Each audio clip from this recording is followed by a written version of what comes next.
The sun is shining in New York City. Still a little windy, though, as that cold front starts to move out from yesterday. Good view from the Intrepid as the Mets look to launch some bombs, with the target being right there. Citi Field, that home run apple getting some work yesterday. From Citi Field in New York, it's New York Mets baseball as the Mets play host to the San Diego Padres. Hi, everyone. Welcome inside Citi Field. I'm Kevin Burkhardt as the Mets go for the sweep of the Padres this afternoon. It's been a good first two games for the Mets. They've gotten a little bit of everything. They've seen great pitching from their two young stars, and also maybe a little bit of a surprise. The offense have come to life in a very big way. We take a look at the recap, starting with opening day, which of course is always special. David Wright introduced as the captain of the Mets, and then Jonathan Neese getting the start, and he had it all working. Had the big breaking ball there, threw the change and the fastball too, but it wasn't just that. How about Neese with the bat? He had a couple of hits as well, helping his own cause to get the Mets going.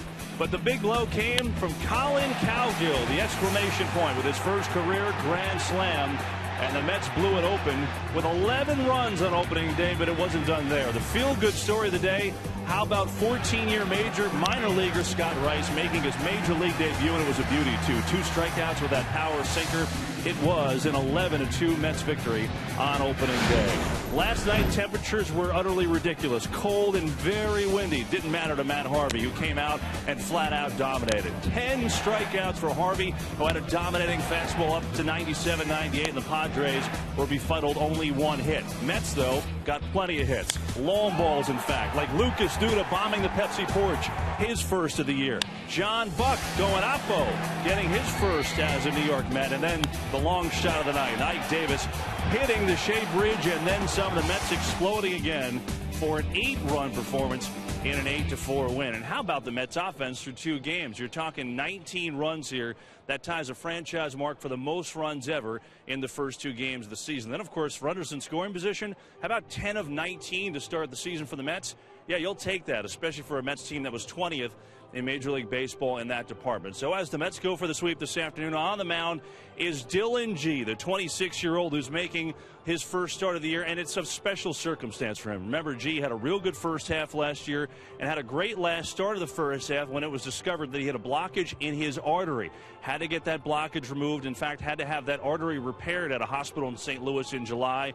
Gee, of course, initially felt his career might be threatened, but the good news is he's healthy, he's ready to go, and he's making the start here this afternoon. So it's the Mets and the Padres from Citi Field. The Mets going for the sweep of San Diego. We've got the first pitch coming back in a moment.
Toyota. See where Toyota takes you. Test drive one of your Toyota dealer. Toyota, let's go places. By Geico. By AT&T, rethink possible. And by Audi, truth in engineering.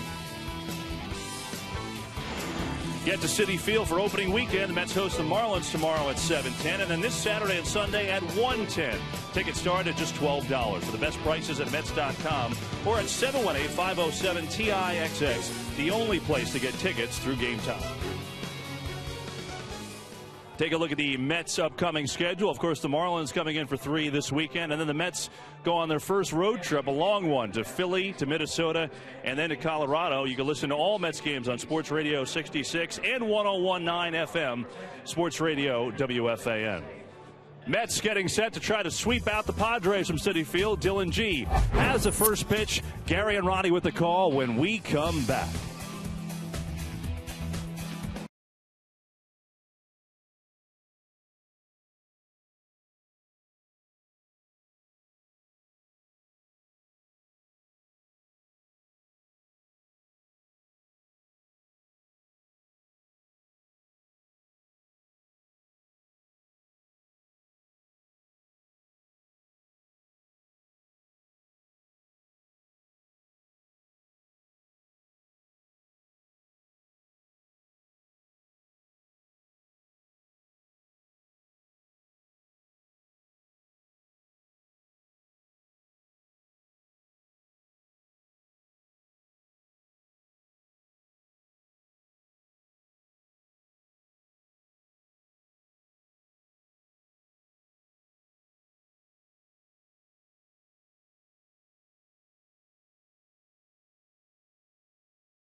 By Hyundai. Marcotte, 37 years old, makes his first start of the year. John Baker gets a start for the first time as well behind the plate for the Padres, who seek a victory this afternoon before they leave town and head to Colorado to help the Rockies open up their home season. I'm Gary, and he is Ron, and we're here, and we thank Kevin for starting off the broadcast today. That was a nice break. If the habit is going to be day game after night game, Kevin opens, I'm all for that. Well, the Mets going for a sweep in their first series, as they did last year. Remember, they handled the Braves 3 straight to begin last season. And they began the season 4-0 like they did a couple of seasons prior, so looking to get off to that quick start again. And Dylan G makes his first start since July 7th of last year. The damaged artery, the blood clot in his shoulder, a thing of the past, and G is raring and ready to go. You can see the numbers here are brought to you by Caesars Atlantic City. You know, don't let that win-loss percentage confuse you. He was pitching much better than that 6-7 record. Of course, the year prior, an outstanding season in his first full year when he won 13 ball games.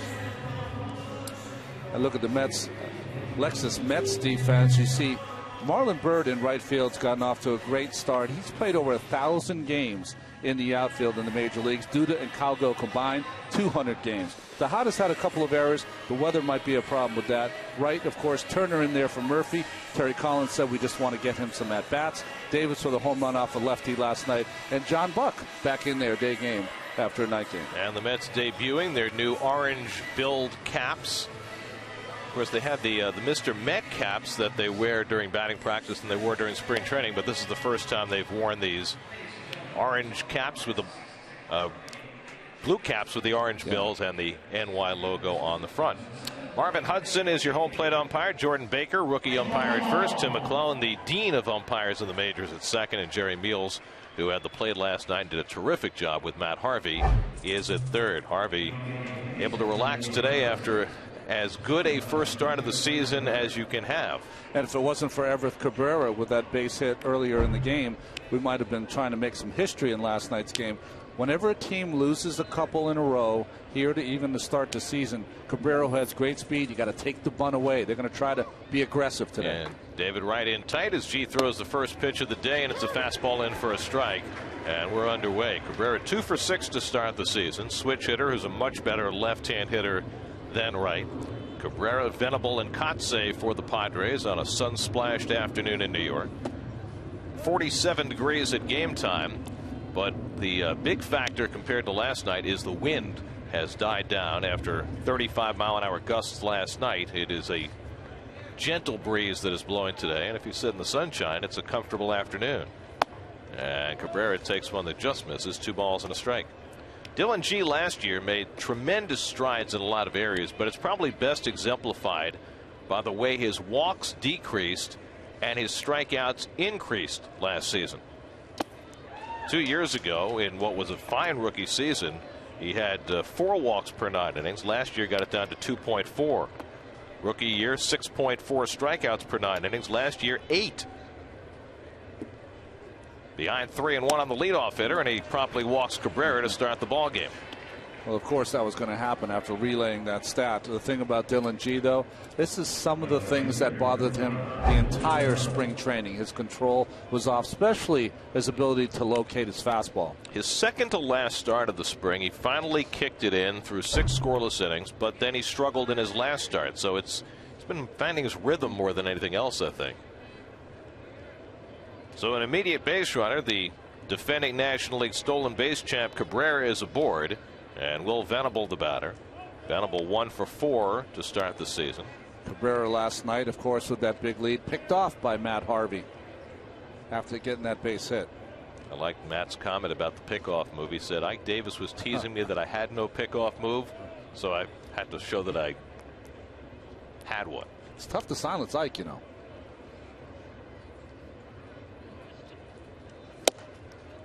Black perhaps playing for 1 run in the opening inning. And Venable showing bunt. They did that in the first inning on Monday after Norfia led off with a base hit. Cabrera sacrificed him over.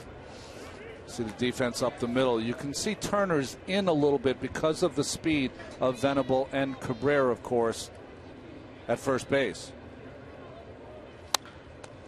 Swinging 1-1.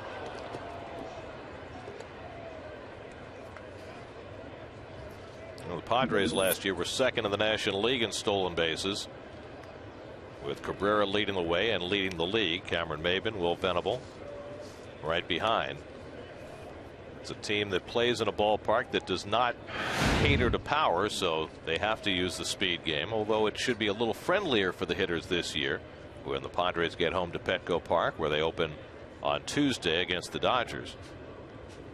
They've moved the fences in about 10 or 12 feet in right field and a little bit in left center as well. Not completely dissimilar to what the Mets did here last year. And we saw a commensurate boost in home runs at Citi Field last season as the result of the fences being moved in, and they're expecting about the same in San Diego. Nice bunt by Venable. G's only play will be to first. 1-3 on the sacrifice, moving Cabrera up.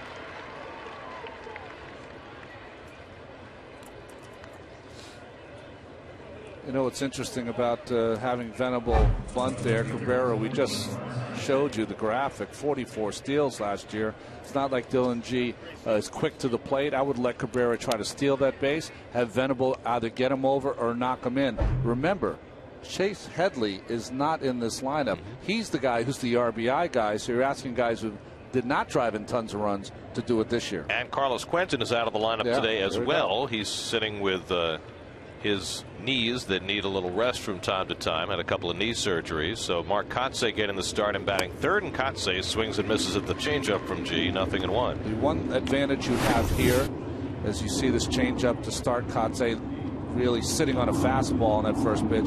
Cabrera can steal third. Right is way off the line with Kotsay up the left-handed hitter. He's stolen third many times in his career. Get there with one out. Padres have yet to attempt a steal in this series, as that one's dribbled out in front of the plate for Buck to handle, and he gets Kotsay at first. Nifty footwork by Davis, and over to third goes Cabrera. 2 out. Part of the problem for the Padres in this series is they've been behind early and often. It's been hard for them to even think about trying to steal a base. Well, they get their lead runner on and 22 feet of 2 outs here. Was it that many? I think so. It rolls a little bit there out to the end. So here's Yonder Alonso, who's 1 for 8 to start the year. He had a home run on opening day against John Neese, and the Mets will put on the shift against Alonso. Cabrera at third and 2 out. And Alonso swings at the fastball. 0-1. Chase Headley led the National League in RBIs last year. Had a great season, but especially a great last 2 months, when the Padres went from a team that was 22 games under 500 to playing 10 games over those last 2 months. Turner and Murphy territory way out there in right field. Ball and a strike to Alonso. That pitch, if you're a pitcher pitching to a shift, that's a good pitch for him. A changeup is a pitch, especially down, that he's going to pull into the shift. You like him working inside with that changeup against the left-hand batter? No, I'd like it away. Down and away is better. Yeah, there that is, and it's 2-1 to Alonso. You know, the one thing I saw entire spring training is that Dylan G, for whatever reason, arm slot has really dropped down to 3/4. He's not really been on top of the baseball like he was most of last season.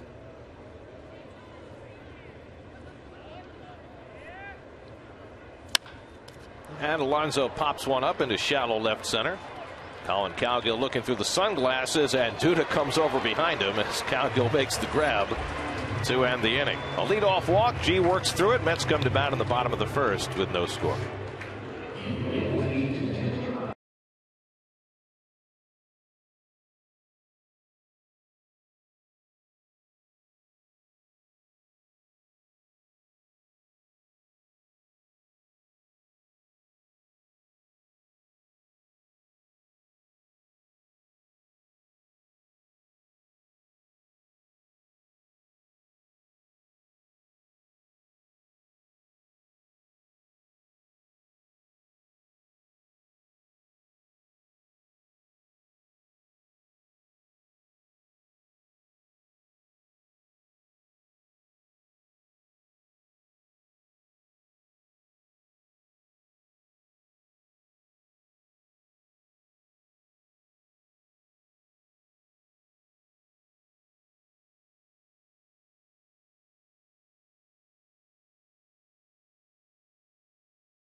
Only one change for Terry Collins from the lineup that produced 19 runs in the first 2 games. That's Justin Turner starting instead of Daniel Murphy at second base.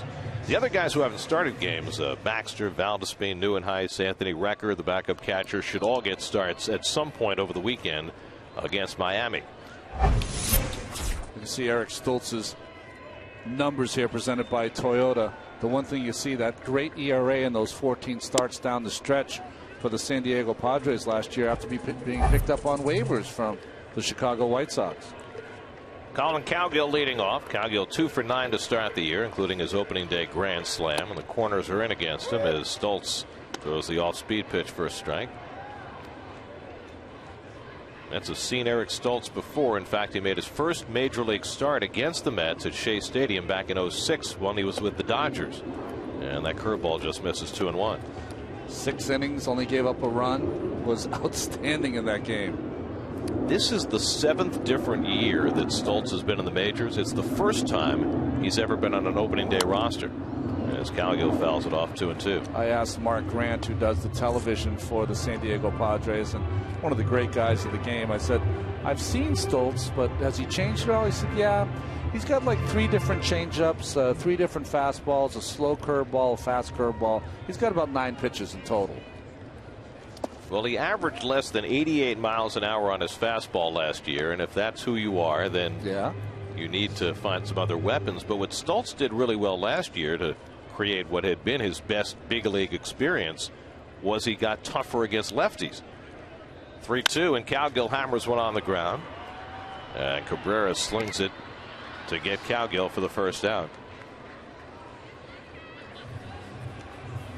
And the Coors Light defense, the veteran Kotsay in left field, 19 starts in left field last season, 813 games in the major leagues. Cameron Maybin, his 26th birthday, Venable again in right field, Jerko, Cabrera, Emerista, and Alonso at first base, and John Baker, the Cal grad, getting the start behind the plate, day game after a night game.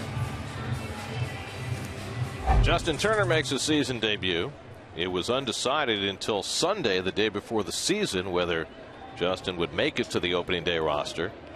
He had an ankle injury, then a little bit of a calf cramp that set him back late in spring training, and it wasn't until he was able to test it during a workout here Sunday that the decision was made for Justin to be there for the bell ringing. You ever actually hear the bell ring? No, I've never heard it. They always talk about the bell ringing. When I played football, I'd have my bell rung occasionally. Daniel Murphy, you see in the dugout, getting the day off. You know what's interesting, Gary, is that you had Volquez, who's kind of got good hard stuff. You wouldn't say that Richard has hard stuff, but he's a guy that comes right after you, very aggressive. And Stoltz is just going to be the opposite, a guy that really is patient, really wants you to get yourself out, and for you to get overly aggressive. It's going to be interesting to see how this Met lineup does against that type of pitcher. Well, one thing that Bud Black could use today would be some innings from his starting pitcher. He has not gotten that in the first 2 games. And Turner lays off the changeup, and it's 3-2. His opening day starter, Edison Volquez, lasted just 3 innings plus. Clayton Richard last night, 4 1/3. In each case, he got some good long relief. Anthony Bass on Monday and Andrew Kashner last night. And Turner pulls one toward the hole, a base hit. Justin Turner sneaks one through the left side for a 1-out single. Well, real nice hitting by Justin Turner, because against Stoltz you're going to get a lot of 3-2 changeups, which he gets here. A good pitch by Stoltz, okay, middle of the plate, but down around the shoe tops. And Turner's been, his entire Met career at least, great at staying behind the baseball and hitting that, and hard enough to get that through the hole. So that's the first base hit of the game, and now David Wright will bat with a man on. David 2 for 7 to start the year with a couple of RBIs. There are 3 Mets in the lineup today who have faced Stoltz before, and David is one of the 3. He's 3 for 6 against this left-hander. Lefties have always been a welcome day for David. He's feasted against lefties in his career. But his home run numbers the last few years are down against lefties from where they were earlier in his career. First 7 years in the majors, he averaged a home run every 18.6 at bats against lefties. The last 3 years, 32.3 at bats. So it's his home run rate's about half what it was earlier in his career. To tell you how confident I was when he first started doing these games on SNY, I remember Mark Hendrickson was pitching for the Baltimore Orioles, and I knew that David was going to take him deep in that game just because that's what he did, the left-handed pitching. Not so much now.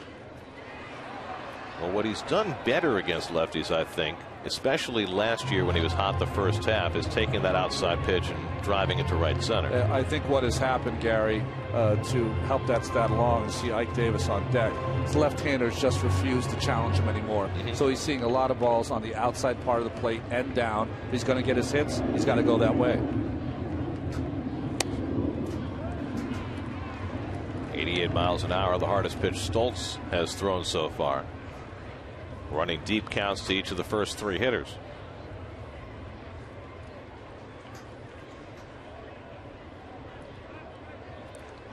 Turner at first and one out, and the curveball bounced foul. Well, we saw Volquez, we saw Richards. Stoltz getting the start today. The native New Yorker Jason Marquis will open the series against Colorado, and then Tyson Ross, who came over from Oakland, is the fifth starter. Not exactly an overwhelming starting rotation. And another full count, the third in a row for Stoltz to start the game. Their young talented right-hander Casey Kelly just had reconstructive elbow surgery. He's out for the season. They've got a few pitchers, young pitchers, that they were counting on for this year who might not be here. Joe Wheeland also. Yeah, Joe Wheeland. 3-2. Let's see if Turner's running. He is going belatedly, and it's fouled off. That was not exactly what you'd call a good jump. No, that was the opposite of a good jump. And then he went, which I think is pretty funny. Well, Stoltz is not a big strikeout guy, so the figuring is that David will be able to make contact here. Turner does not run, and Wright fouls it off, and David getting his money's worth in this first at bat of the day. I don't know. It didn't even look like Turner was ready when Stoltz came to the plate. I think Goodwin's talking to him now. You've got to be running in this situation. You don't even need to look for a sign. Let's go. Ninth pitch of the at bat coming to Wright. And Stoltz this time will check in, and he almost threw it away.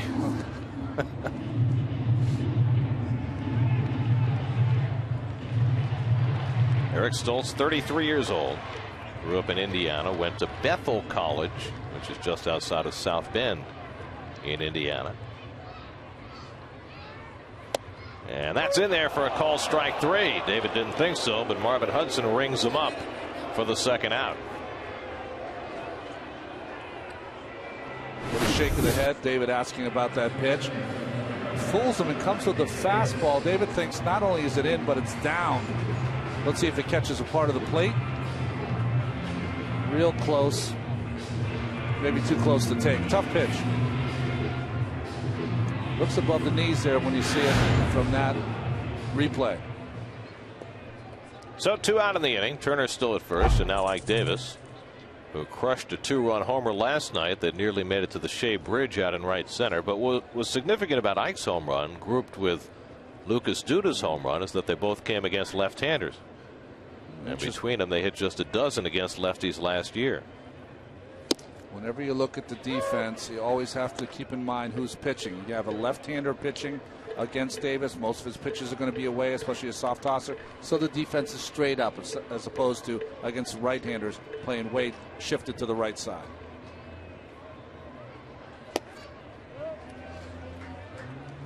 Ball and a strike to Davis, who was 1 for 9 to start the year.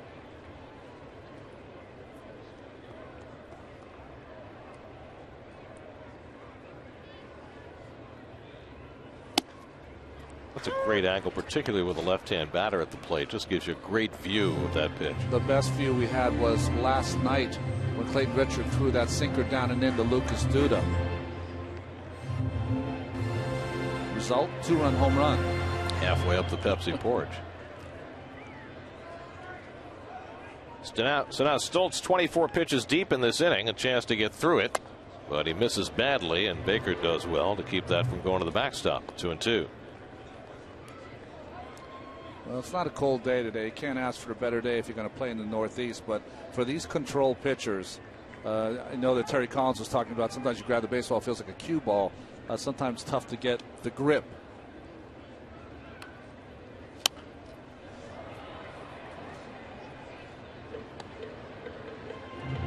Must have had everyone from San Diego, from scouts, TV people, producers, directors, all come up to me today and say, how about that Matt Harvey? He's really good. He didn't have much trouble getting a grip.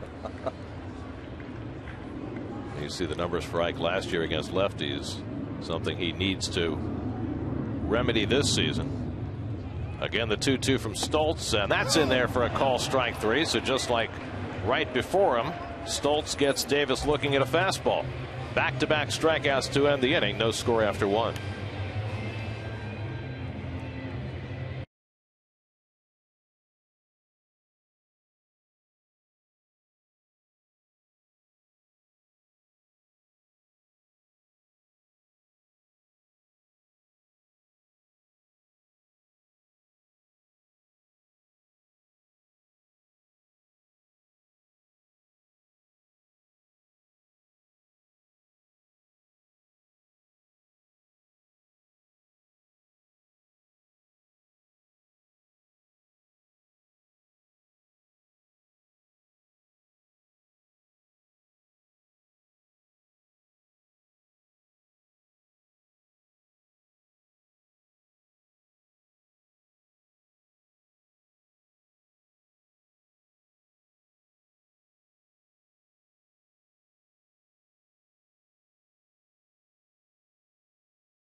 Well, you can see with Dylan G. See his elbow here will spotlight it.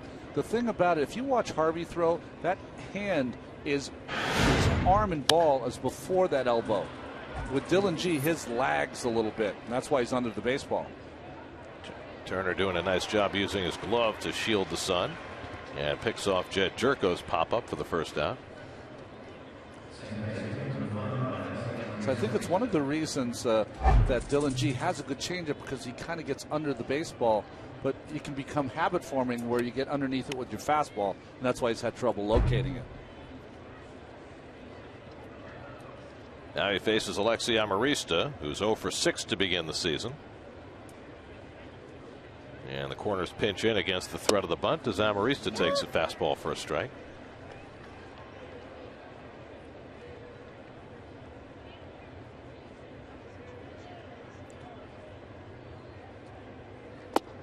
Well, let's take a look in a moment at Matt Harvey and how his position of his elbow compares to G. Well, it was one of the most dominating performances I've seen by a young pitcher with that kind of weather.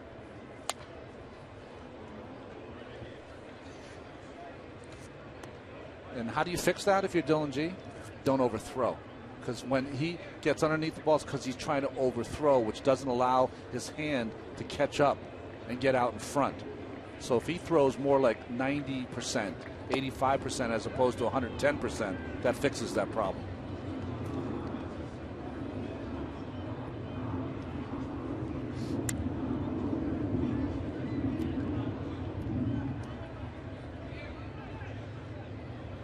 Two and two to Amarista. In there for a call, strike 3. Got him looking at the changeup. First strikeout for Dylan G. 2 out in the inning.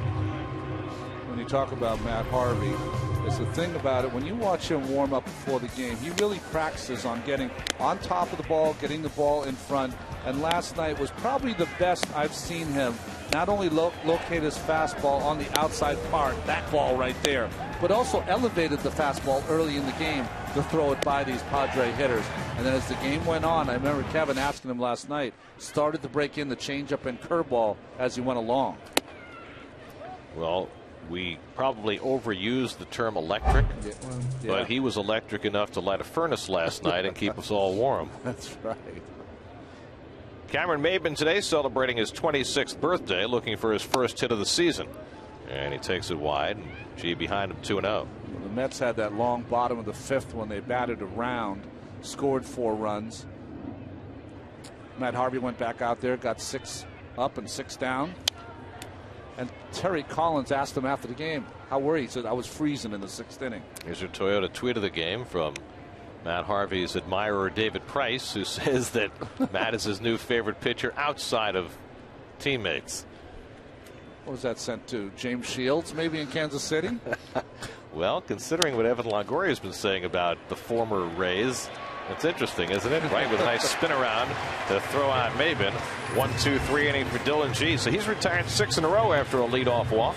No score in the second.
You know, a jacket doesn't belong on a baseball field, so you know, that's how I feel. That's, you know, not necessarily saying that negative towards any other pitcher, but you know, I grew up in Connecticut. I played baseball. I played all positions, and you know, for me, a jacket doesn't belong out there.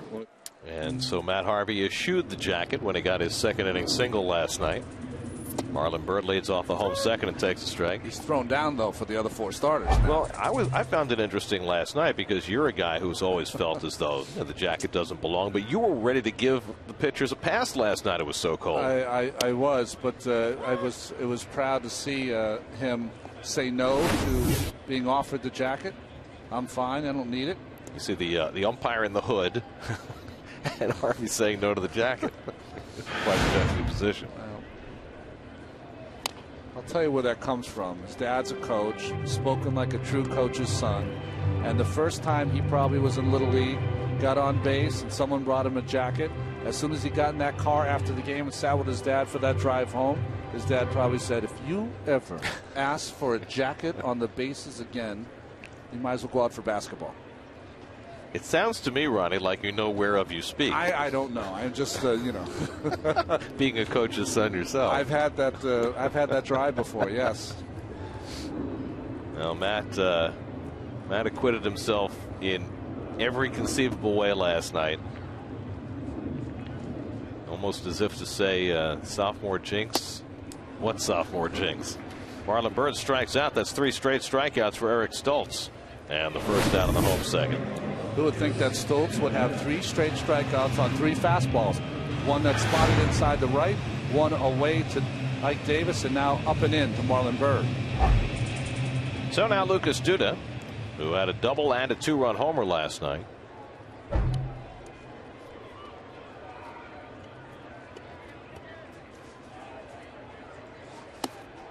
And Lucas takes it just off the plate for ball 1. We've seen this defense before, Gary, in the infield. They played to pull, of course, Amarista out in the outfield. But look at the outfield. Swung around to left, and in deep left field is Mark Kotze, the veteran, playing like Albert Pujols is up. Thought it was interesting last night after the game listening to Ike Davis rave about Lucas Duda's bat speed and what a monster he can be as he hooks that one down the right field line, but found a nice catch on the backhand. Had it all the way. That's why you bring your glove, right? Everyone's giving the high fives, but you know what they're thinking. A little jealousy. Oh, I wish I had caught that ball. Sometimes it helps to be in the right place at the right time. Right. But you got to seize the moment.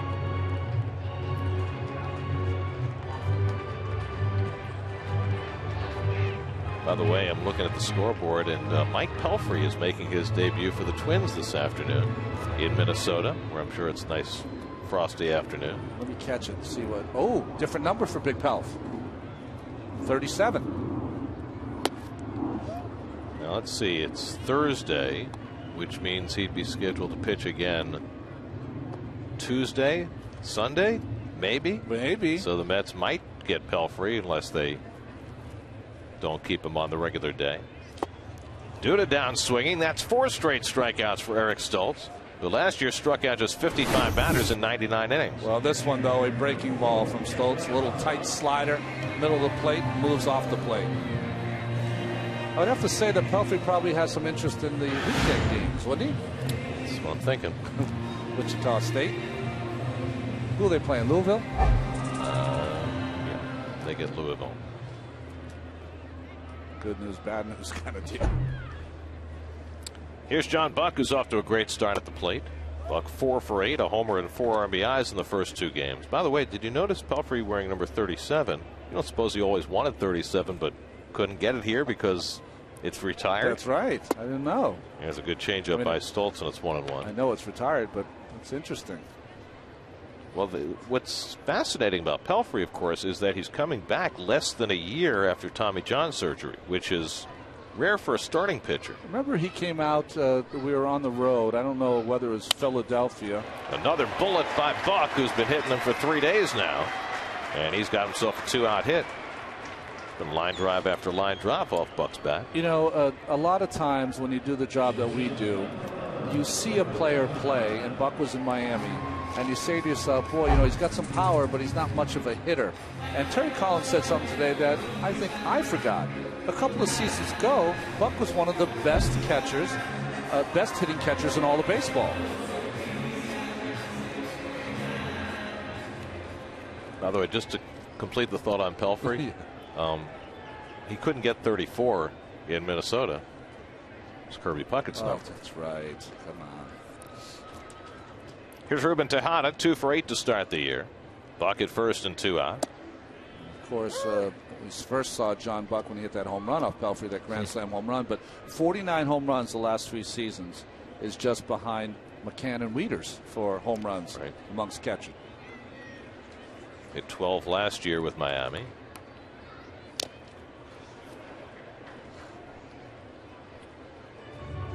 Ruben's swing, and that included, that swing right there has been the only problem for him in spring training now. His swing has been a little big. And what does that mean?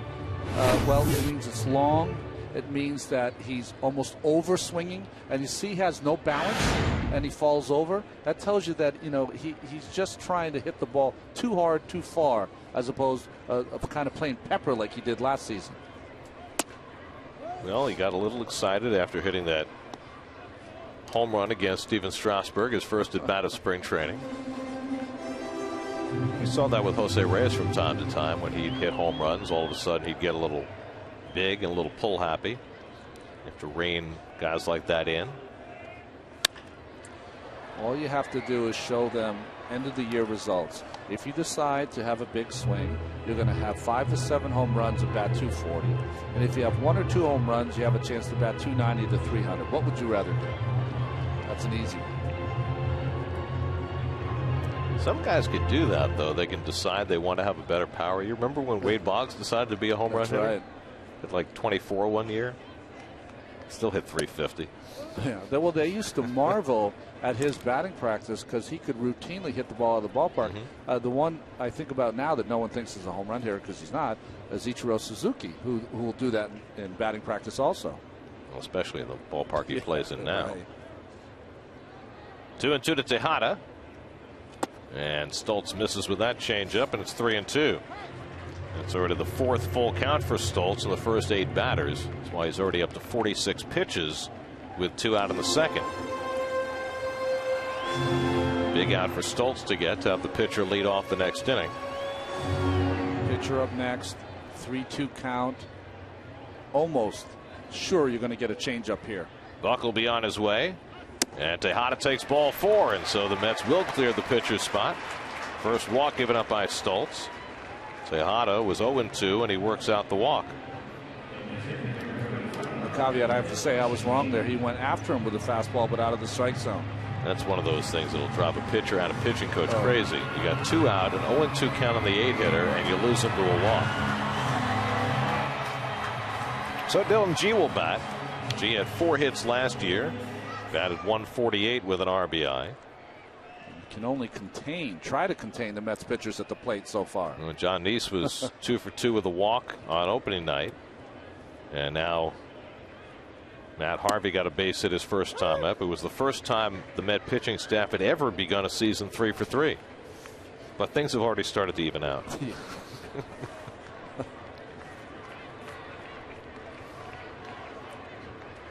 2 on and 2 out for G. And he pulls one to the left side. Jerko gets the force at second. And that retires the side. Mets strand 2. We head for the 3rd. No score.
Out, so we do have that as the Mets going for the sweep of the Padres, and it's time now for our first official Verizon Ask the Booth, fellas, where we go around and get one lucky fan. They get to ask a question, and I found a fellow Jersey guy. Rich from Marlboro is here. Rich, what do you got for the guys? Oh, well, here's my question. Obviously, Matt Harvey is the relevant thing going on here, and I want to ask the guys in the booth, based on his style, Harvey's style of pitching, what prior Major League or present Major League pitcher is most similar to the style that Matt has. And if they can speculate while they're at it, when all is said and done, what major league pitcher whose career is now done do you think Harvey's stats will be similar to? That sounded very well rehearsed by Rich, who also wanted possession of the microphone, but I was not letting go at all.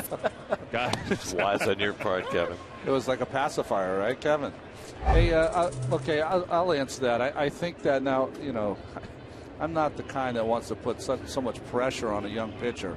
But when I see Matt Harvey, I see Justin Verlander. I see the same kind of body. I see the tall, long, lean, strong, ability to throw the ball between 95 and 98 miles an hour. Now, of course, Verlander can go 100 plus. You know, Verlander's breaking pitches, of course, more accomplished as they should be.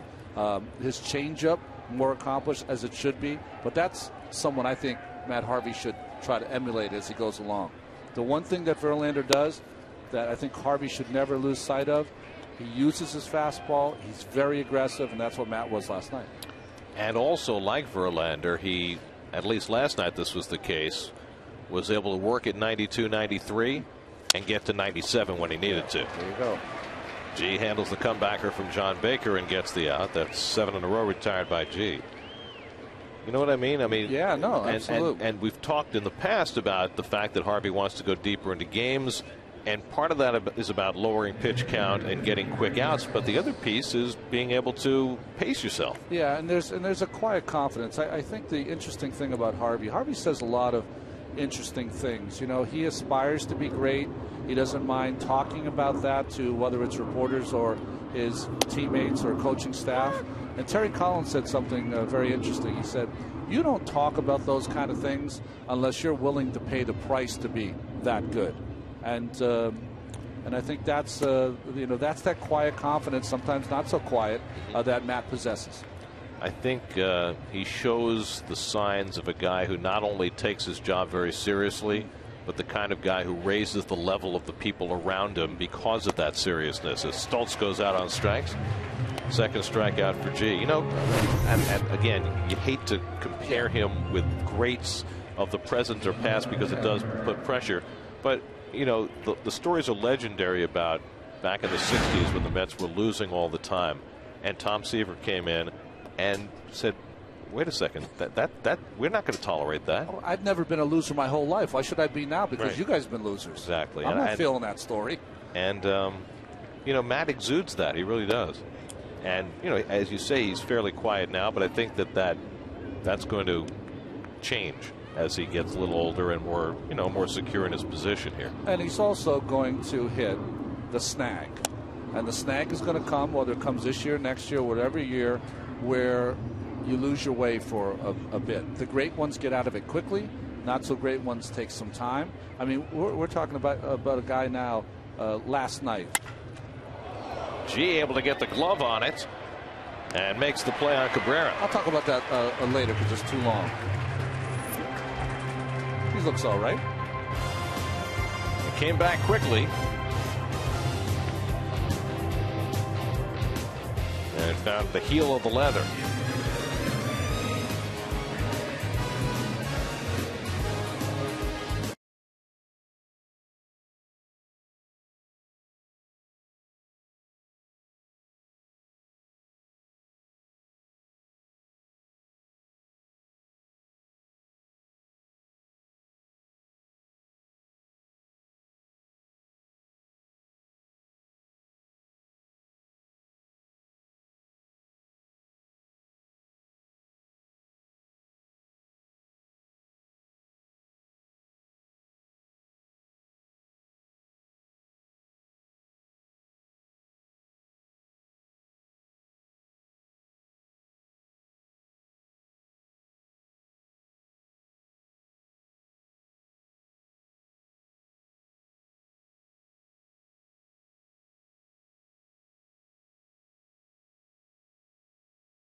Super Slow Motion is brought to you by your Mercedes-Benz Tri-State dealers. Visit them on the web at searchmercedes.com.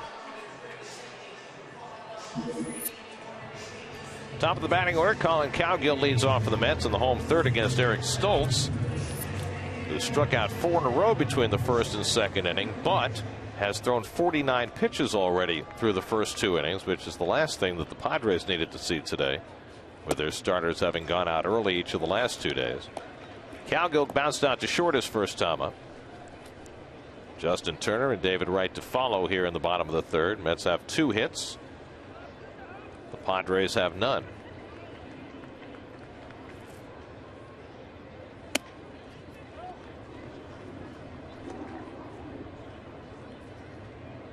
Remember in 06 the Mets were so left-hand dominant in their lineup. Right. And the Dodgers came in late in the season, and Stoltz was a complete unknown. And he and Hang-Chi Kuo, I think, in back-to-back games just stifled the Mets. You know, it revealed a little Achilles heel for that really outstanding ball club. And Stoltz, barely pitched that season for L.A. as Cowgill reaches for that one and tries to dunk it into shallow center, but on comes Maben to grab it. 1 away. And he was so good against the Mets that day that the Dodgers considered putting him on the postseason roster. Remember Joe Beimel cut his hand in a barroom accident, and they considered putting Stoltz on the roster. Instead, they used Mark Hendrickson as the lefty out of the bullpen, and the Mets really hit him hard. Yeah, they should have put Stoltz on. That's one of those cases where they probably didn't because he was so young and they weren't sure what they were going to get. 1 out and nobody on. Here's Justin Turner, and Stoltz has kicked around since then. He's been with 4 different major league teams. Back in 2010, he pitched for Hiroshima, the Carp. But really never hit his stride until last year when he came to San Diego and turned in 2 terrific months. And they're hoping he can translate that into a successful 2013. Well, a laid-back pitching style, we're better fitted than San Diego. David Wright waiting on deck. 1-1 to Turner. And that one stays outside. 2-1. Turner grounded a single through the hole into left his first time up. In his first at bat of the season. Thus he's hitting 1,000. And he may still be. Drives one to left center field, and that's in for a base hit. It'll go to the wall. Turner to second and pulls in there with a 1-out double.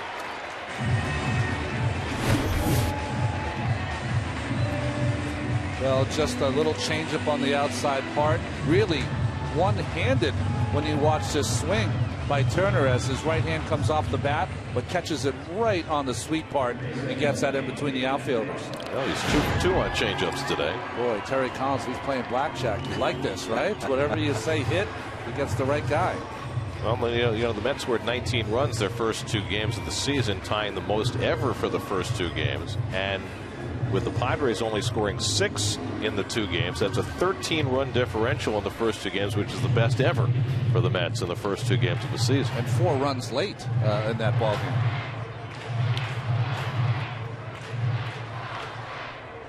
David Wright called out on strikes on a 3-2 pitch that he thought was inside his first time up. Turner at second and 1 out.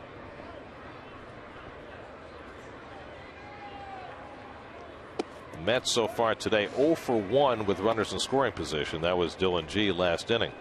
New York Mets baseball on SNY, brought to you by Bob's Discount Furniture, proud to be the furniture store of the New York Mets.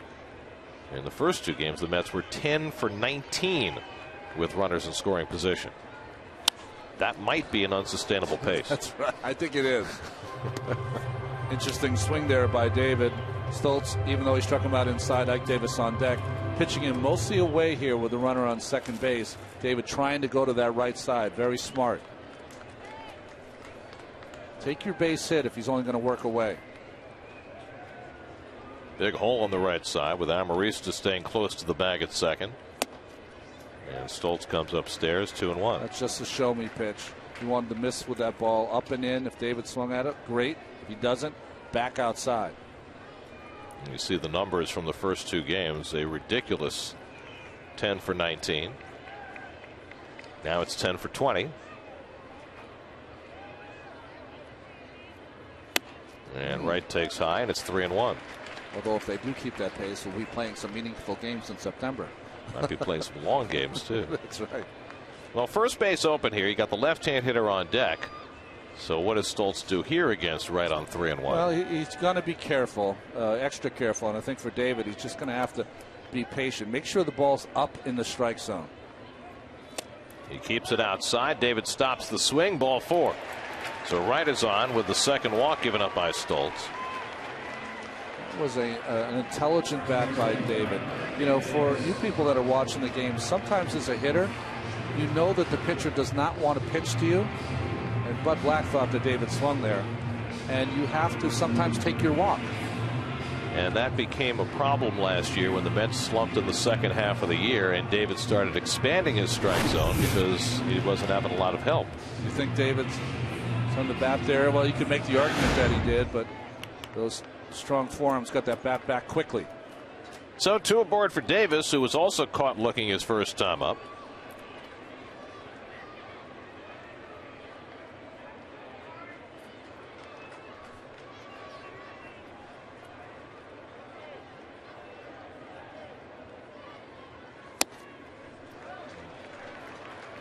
Really is striking how shallow Cameron Maben plays in center field against a guy like Davis and the power that he has. You know, Mike, though, doesn't hit a lot of doubles. If he makes contact, it's usually out of the ballpark. Could be 2 if they hurry. Amarista to Cabrera and back to first in time to double up Davis and retire the side. 4-6-3 to end the inning. No score after 3 at Citi Field.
Afternoon. Since then, he's retired 9 in a row.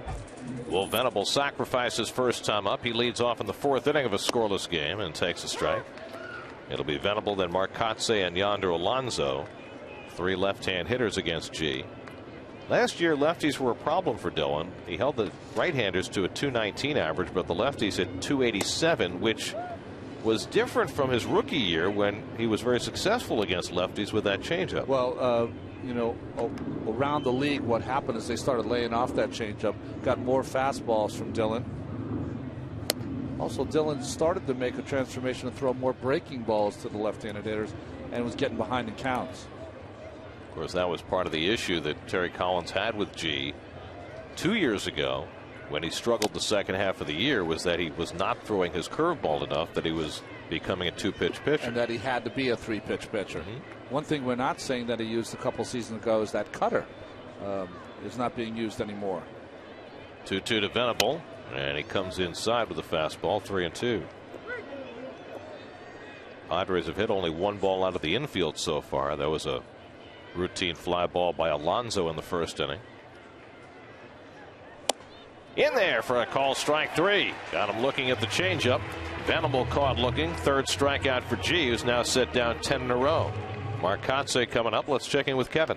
About the midpoint of the spring, guys, Dylan G had a start against the Tigers where he was just awful by his own account. I mean, he went 2 innings in that game, allowed 6 runs, but it wasn't the runs.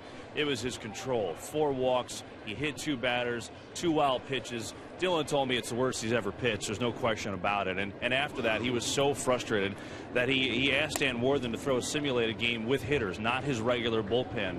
And I think it was a big turning point for him. He admitted that. And I asked him why. He said, I think all the time off was different for me, and I felt awkward. And all I was thinking about all spring, every time I was on the mound, was mechanics. And it was driving me crazy. I had to get out of that. I had to get out of that mindset. So I wanted to throw the sim game with hitters and just see the glove and throw to the glove. It was enough about balance point and things like that. It was just throw the darn thing, as Tejada can't make a real nice play, and it falls in there for a base hit for Kotsay.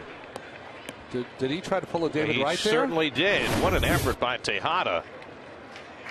He tried to out David. And then just lands with his stomach right on the baseball. Actually, kind of glad he missed that, because that could have taken out one of his fingers. Yep. The way he was approaching it. Just to finish the thought, guys, G said, his next start against the Astros was a little rocky, but then he had a terrific start against Atlanta. He said, if anything, it just got me in the mindset of being aggressive again and throwing to the glove. Well, it's working for him so far in his first start of the year. Kotsay with a pop fly single for the first hit for San Diego, and Alonso takes up and away. Ronnie, when you get in a situation like Dylan was in, he had a scare last year and had to shut things down for almost 3 months. He did throw on the side once before the end of the season just to, ease his mind going into the offseason. But is it a natural consequence that it might be hard to find your rhythm the next spring? Toward the middle of the diamond, Turner's not going to get to it, and that sneaks through for a base hit. Kotsay will go first to third, and the Padres have something working here. First and third and 1 out. Our good friend David Cohn went through something similar, and I think what happens is that you lose, not confidence, Gary, but you lose your feel for the baseball, because you're just not sure from pitch to pitch if you're going to, that's in the back of your mind. And I think that's the most difficult thing to overcome. And I absolutely know what he's talking about. Coming here and making sure that your mechanics are this or that. You have to work on that in between starts, Gary. Once you get in the game, those have to leave your mind. You just have to, compete. So here is Jerko, who popped up his first time up. And there's the slider. A rare one from G today, and he got the swinging strike. Well, plan B. One thing we've seen from Jerko in this entire series, this young man wants to swing the bat. And that word gets around quickly, doesn't it? Yes, it does. If you don't have to throw him a strike, you won't.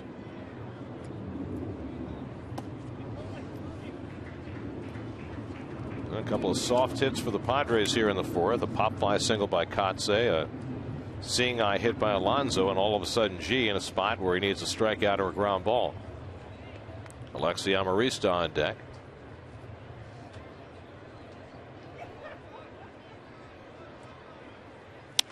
And Jerko pops one up. Long run for Davis or Turner over near the stands, and they can't get to it.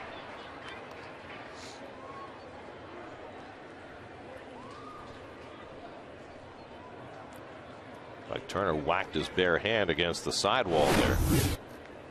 See him going after it very aggressively and trying to kind of, he pinched his finger in between the padding and that cement. See how it went in and kind of bent his fingers back. I think he was expecting to hit padding, and he wound up hitting cement. He might have jammed his finger. He thought it would be flush from the cement to the padding, and it wasn't. So now G ahead on Jerko, 1-2. Grounded over the bag. That's a fair ball down the line, and the Padres grab the lead. Kotsay's in to score. Alonso racing for third. In at second with his first major league RBI is Jed Jerko, and the Padres lead at 1-0. Well, sometimes you make the pitch that you want. What are you looking for here? Just a ground ball. A change up a little up here. So pulled by Jerko. David off the line. No play. And that ball just skips over the line, and the fair call by third base umpire Jerry Meals. Well, 3 hits in the inning. None of them hit particularly hard, but the Padres have a run in, and they have 2 in scoring position with 1 out. Mets play their middle infielders back, ready to concede a second run. Pinched in the corners, though, just in case.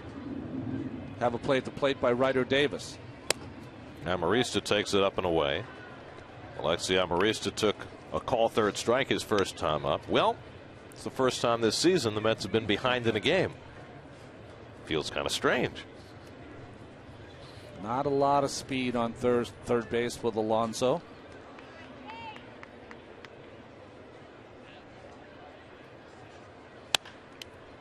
Amarista clubs one foul, and it's 1-1.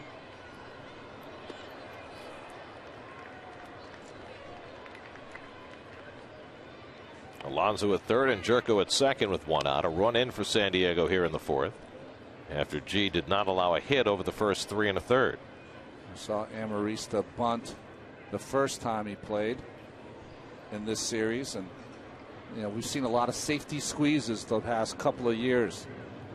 Get it down, and the runner reads it at third. I don't like that play with runners at second and third. Absolutely though. not.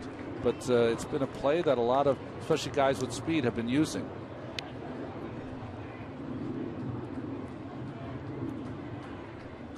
Amarista, who came over from the Angels early last year. Cameron Maybin waiting on deck.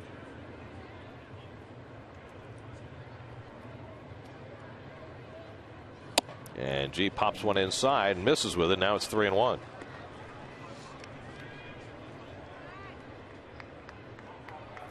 Frustrating kind of inning for Dylan. He's made some good pitches and not gotten good results.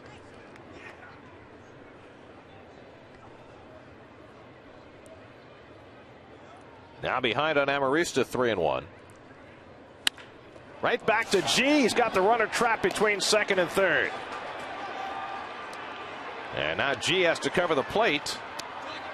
And he puts the tag on Alonso. Mets took too long in the rundown that time and allowed the Padre runners to get to second and third, but they get the second out. Well, they're fortunate to hear that Dylan G just throws his glove down there and kind of the ball catches his glove. He doesn't catch the ball, but nice play after that. But like you said, John Buck needed to run the runner Alonso back to third base.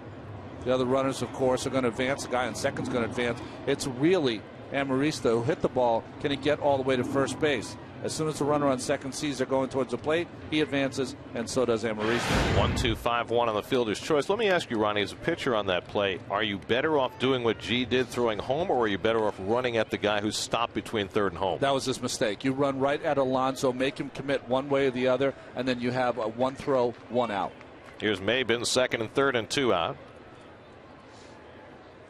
And he takes a slider off the plate, so G's thrown 2 or 3 sliders in this inning, pitch he had not thrown previously. So Jerko now at third and Amarista at second with 2 out. Maybin grounded out to third his first time up, looking for his first hit of the season, playing on his 26th birthday.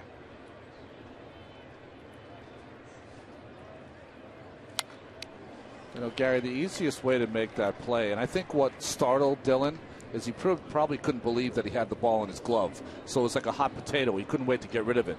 But Alonso doesn't have a lot of speed. You run at him on his right, your left, and make him go back to third. That way the runner at second has nowhere to go. He's got to go back to second. And if he does go to third and you get 2 guys on the base, then one of them's out. Yeah.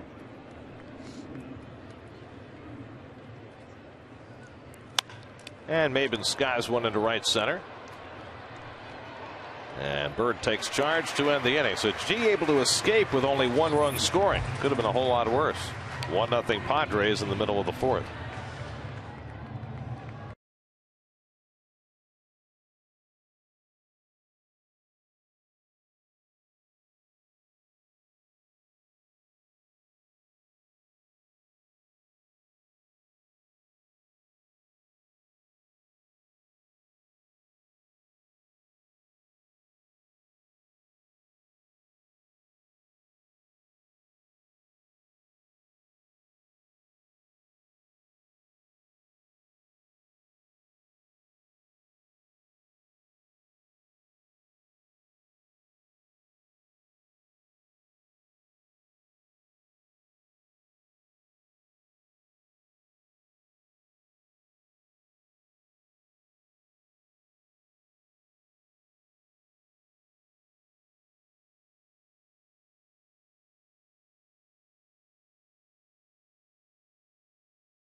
to Dylan G. Well, what you want to do is when you catch it, you want to run right to this spot, head him off at the pass, and make him go back. The problem is that he just gets rid of it too quickly. And Buck, remember, he's got 25 pounds of equipment. He doesn't want to get caught in a rundown with Alonso. And by that time, David's a little afraid of throwing the ball to the pitcher to make the out. At that point, if you're Alonso and you see the pitcher covering home plate, rather than changing direction, don't you want to try and run through the pitcher at that point? That's what you can do, definitely. But by that time, Alonso's probably a little tired. Out of gas. Marlon Byrd leading off the home fourth. Eric Stoltz now with a 1-0 lead. Byrd struck out his first time up. Marlon 3 for 9 to begin the year. And he has started each of the first 3 games in right field. Mets will be facing 3 right-handers over the weekend against the Marlins. Alex Sanabria tomorrow night, Ricky Nolasco on Saturday, and then 20-year-old Jose Fernandez in his big league debut on Sunday. The Marlins, through their first 2 games of the year, are still looking for their first run. They're in Washington this afternoon later on. Both Henderson Alvarez and Nathan Eovaldi both have the shoulder soreness, right? Right, and that's why Fernandez gets the call. And you know, we've talked about the fact that certain teams, and the Padres among them, as you look at tomorrow's schedule, first pitch begins at 6 o'clock. That's the show first pitch, not the actual first pitch. Just want to make that clear. There's no bait and switch. There's plenty of bait and switch. Please. But, you know, the Padres started the year with Jerko in the majors. Red Sox did with Jackie Bradley, and the Twins with Aaron Hicks. It's a little different with the Marlins because I think Fernandez is coming up to make a few starts, but they'll probably send him back down. So in terms of his service time, it's not going to have the same impact as a guy who's going to be here and stay here and get the clock started on arbitration and free agency. Yeah, exactly. And the problem over for Miami, if they don't have enough problems, is that their young outfielder, Christian Yelich, who was just so good in spring training, he's recovering from kind of a bone bruise in his heel. They have a couple of other outfielders that have broken or fractured arms that are out for a month or so. 3-2 to Byrd. Well, it's a mess in Miami. Let's face it. I mean, right now, if you look at that lineup as a pitcher and you see Giancarlo Stanton hitting third and Placido Polanco hitting fourth, why would you ever throw Stanton a strike? Pulled toward the hole. Cabrera, nice play on the backhand, and shows off his arm, and on the bag, Alonso able to stay there and get Byrd for the first out. Boy, well, nice play by Cabrera, but I swear his foot was off the base, and it was. No, first base umpire Jordan Baker, a rookie umpire, did not have a good angle. Closer from that angle, though, right? Well, the one from the side that we saw initially certainly appeared that his foot was not on the bag. Let's look. Considering where Jordan Baker is, it's almost that angle that we just saw that he sees. The base, and then the first baseman Alonso, and then Baker is on the other side of that.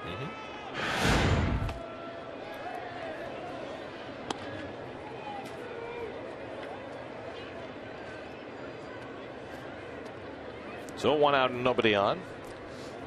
Stoltz has retired the leadoff hitter in all 4 innings, and Duda takes a strike, 1-1.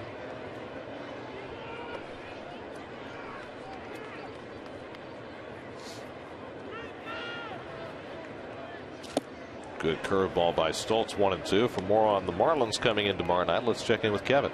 Well, you guys are talking about Jose Fernandez, and that'll be the interesting guy to watch for this team on Sunday. John Baker, of course, pitching today's game for the Padres, was with the Marlins when they drafted him out of a high school in Tampa. Of course, Fernandez is a Cuban defector, got $2 million assigned, but Baker caught his first bullpen session with the Marlins, and he said he was just bowled over. He said, picture El Duque throwing 100 miles an hour. He said the kid throws absolute gas. In that particular session, he whipped off a 55-mile-an-hour curveball. He changed arm angles. I don't know if he's changing the arm angles anymore, but Baker said it was one of the most unbelievable things he's ever seen. The kid's first bullpen, and just, again, El Duque with 100 miles an hour. That's how he described it, guys. That's pretty good. Well, it's going to be interesting because he's 20 years old. He's never pitched above A ball, and he's making his major league debut here on Sunday. Breaking ball, got well out ahead of it and pulled it foul. it disappeared. Where that ball went. I don't know either. In the shade somewhere. By the way, for the Mets on Sunday, it looks like it's going to be Aaron Laffey making a start, at least for that one turn through the rotation. That's pulled foul. Sean Markham was due in New York today to see the doctors. We haven't had any reports on that, but he's got pain from his neck going down through his shoulder, and it just makes you skeptical whether Markham's going to be able to come back anytime soon. But we don't know for sure until we hear some kind of diagnosis. What's interesting about the Laffey start, it's once he makes it on Sunday, the next start for Aaron would be in Colorado. Strike three called. Got him looking at a fastball. It's the third time that Stoltz has pulled that trick today. He's been able to spot that fastball on the outside corner to left-handers. He did it to Davis earlier in the game, and this one right on the knees, right on the black. Good pitch. I was thinking that his next start would be in Colorado, and Colin McHugh started against Colorado here last year, where he struck out a 9, or maybe his first start. He went 7 innings. He struck out 9. Yeah, maybe you would think he might get a start. Well, except that was at Citi Field, and this will be at Coors Field.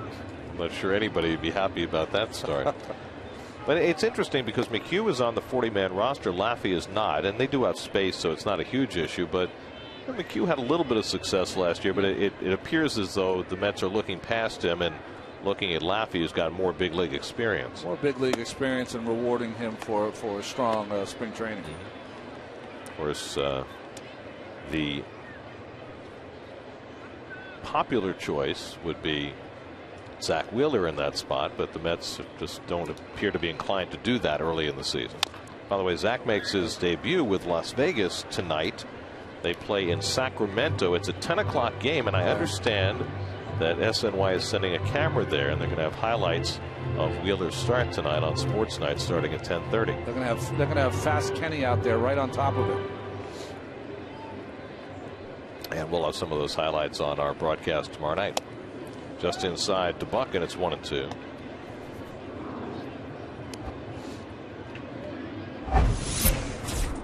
Well, this is what the Mets envision as the future front of the rotation. Meanwhile, Eric Stoltz, 4-5 with the lead, has his first 1-2-3 inning of the afternoon. He struck out 6 through the first 4 innings. Padres with a 1-0 lead as we head for the 5th.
Frost brewed Coors Light. Well, the Mets have had 4 straight losing seasons. They would certainly aspire to get to the postseason. So here are the last 4 teams who had 4 straight under 500 seasons and made it to the postseason, including last year's Orioles. I find that piece at the bottom very interesting.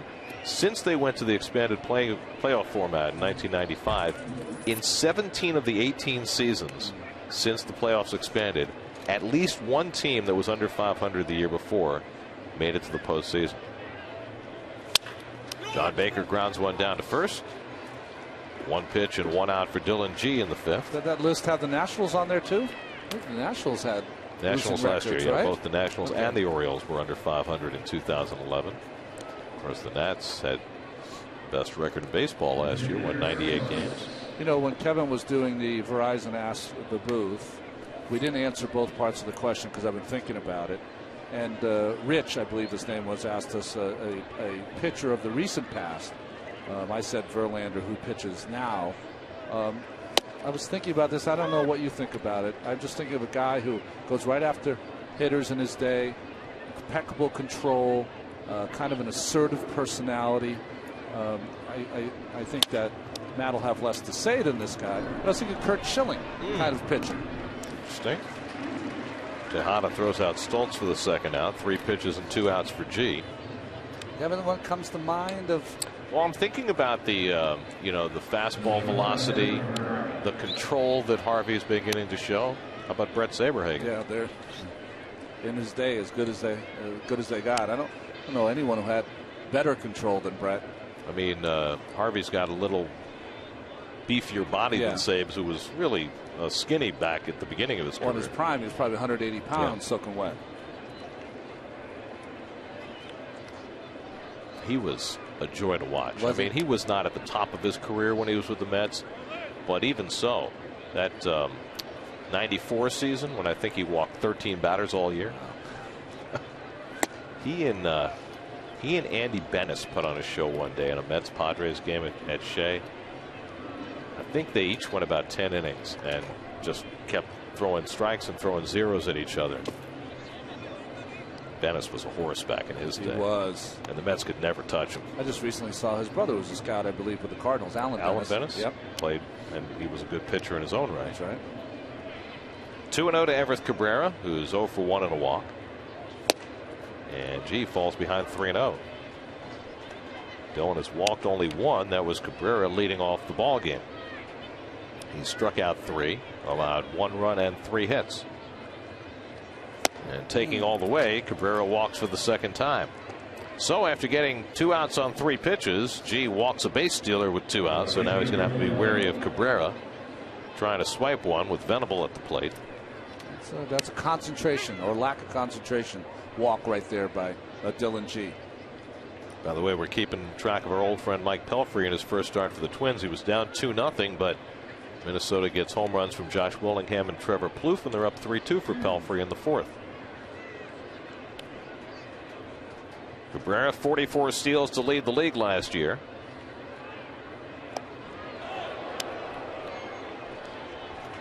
And G hoping to take a page out of Matt Harvey's book after he picked Cabrera off last night. Well, we haven't seen in the past few seasons from Terry Collins employ the pitch out very often, but this would be a point in the game where you would think about it. We haven't seen John Buck have to throw since the regular season began. Padres have not attempted a stolen base. This is with 2 outs where if you're a hitter like Venable, you're sitting on first pitch fastball. And the fastball's off the plate. That's 5 straight out of the strike zone for G.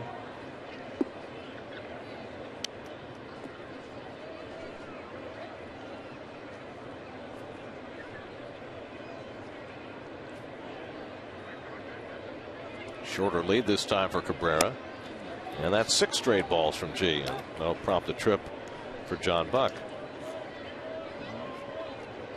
This is where it's so important for Dan Warthen to have a veteran catcher. Everyone has been raving about John Buck and his attention to detail, his participation in the meetings before games of getting his pitchers ready and really giving them a game plan. Now, listen, that's part of today's baseball, of course, but Buck better at it the most. And also the ability to gauge his pitchers' personalities. I had a conversation with John in the middle of spring training at a point where he had caught everybody once or twice. And he said, the most important thing that I need to learn about my new staff is who I need to kick, who I need to soothe, who responds to what. I mean, you're as much a psychologist as you are anything else as a catcher. Who to leave alone. Well, that was you. 3-0, and Cabrera's running. It's a strike. It's the last time you saw that. Running on 3-0. I will say it's a smart play because the pitcher just forgets about the runner because all he's concentrated on is throwing a strike. Big lead, no chance as Buck throws it off his knees. He thinks about throwing it. So Cabrera steals the Padres' first base of the year. He's in scoring position, and Venable takes strike 2. Change up from G on 3-1.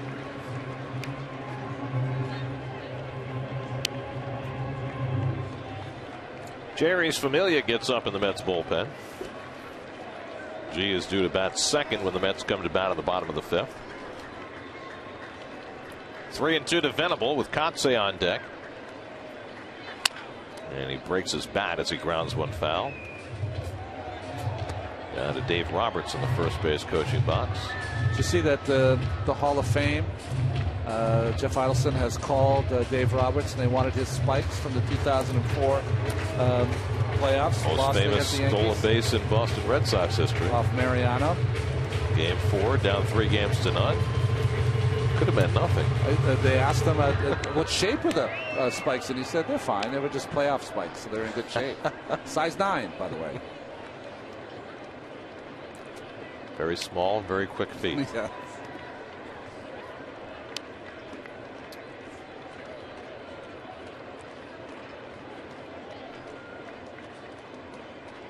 Again, the 3-2, and Venable this time doesn't break the bat, but fouls it off. Let's take a look at today's AT&T trivia question. Terry Collins managing his 3rd team. What current manager is with his 5th team? Layup. Yeah, that's right. And Venable tries to hold. He went around, strike 3. Strikeout number 4 for G as he works around the 2-out walk. Halfway through at Citi Field, Mets down 1-0.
Honda dealers. Jed Jerko's first major league RBI, the only run of this game, as the Mets have been stymied through the first 4 innings by Eric Stoltz, who's had their number before. Stoltz making his 5th career start against the Mets. 2-1, 2.57 in the previous 4. And he has struck out 6 through the first 4 innings, which is very much against type. Ruben Tejada leads off and takes the curveball for a strike. Tejada walked his first time up. Dylan G has come out on deck. Jerry's Familia, who was up in the bullpen, has sat down. No reason for G to come out. Only 73 pitches through 5 innings. And the way the Mets have swung the bat early in the season, you have to figure there's a little thunder coming. 19 runs in the first 2 games, but nothing so far today. Mets have had 3 hits, 2 of them off the bat of Justin Turner. Brad Brock gets up in the San Diego bullpen. And a little pop-up on the right side for Amarista. And he puts it away 1 out. That's been the only downside for Stoltz. He threw a lot of pitches very quickly in this game. And so he's already up to 87 pitches, making 88 with 1 out in the 5th. Well, if it is his last inning, the Mets will not complain about it. Maybe it's that soft tossing lefty that historically has always had the Mets number. Well, even their manager. Right, that's right. Bud Black was 5-0 lifetime against the Mets. Of course, he spent most of his career in the American League, but then came over to the Giants, where he formed part of the Black and Decker battery with Steve Decker. Nothing in 2 to G, but Black was 5-0 lifetime against the Mets, but nobody had more success against the Mets than the soft tosser for the Pirates, who couldn't beat anybody else, Randy Tomlin. Oh, talk about throwing across his body. He was small in stature, too. 7 strikeouts for Stoltz as G is caught looking. Get a complete breakdown of today's Mets-Padres finale, plus a preview of tomorrow's opener against the Marlins with insider info and opinion on Mets Blog, presented by Verizon, part of the SNY.TV blog network. Yeah, Tomlin was 9-0 against the Mets, and I think he won 12 other games in his career. Something like that. Here's Cowgill, who's 0 for 2 today, grounded out and flied out.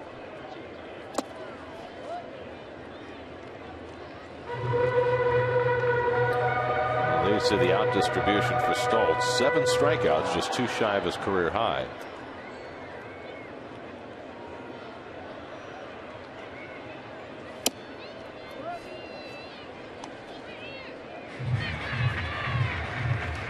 Cowgill will finally get that fastball he's been looking for in his first 2 at-bats. All slow stuff so far. 0 for 6 since his grand slam on Monday. Didn't get the fastball there. 2-1.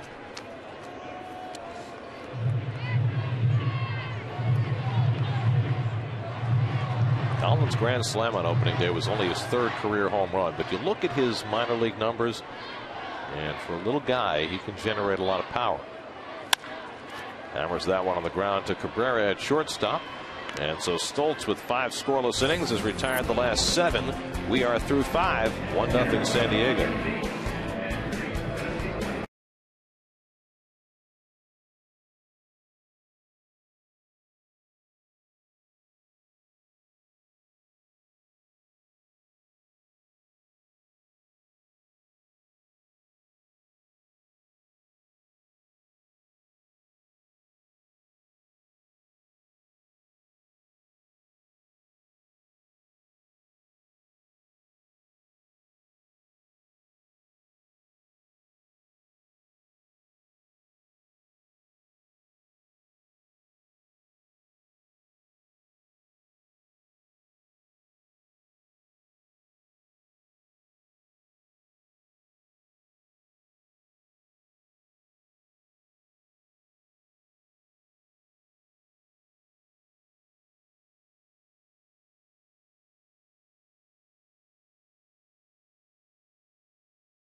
We're back at Citi Field where the Padres lead the Mets 1-0. We go to the top of the 6th inning where Mark Kotsay leads it off for the Padres against Dylan G. And as we get to the middle of this Padres order, one noticeable thing missing in this series, and that is a terrific third baseman, Chase Headley. Of course, also the Gold Glover last year.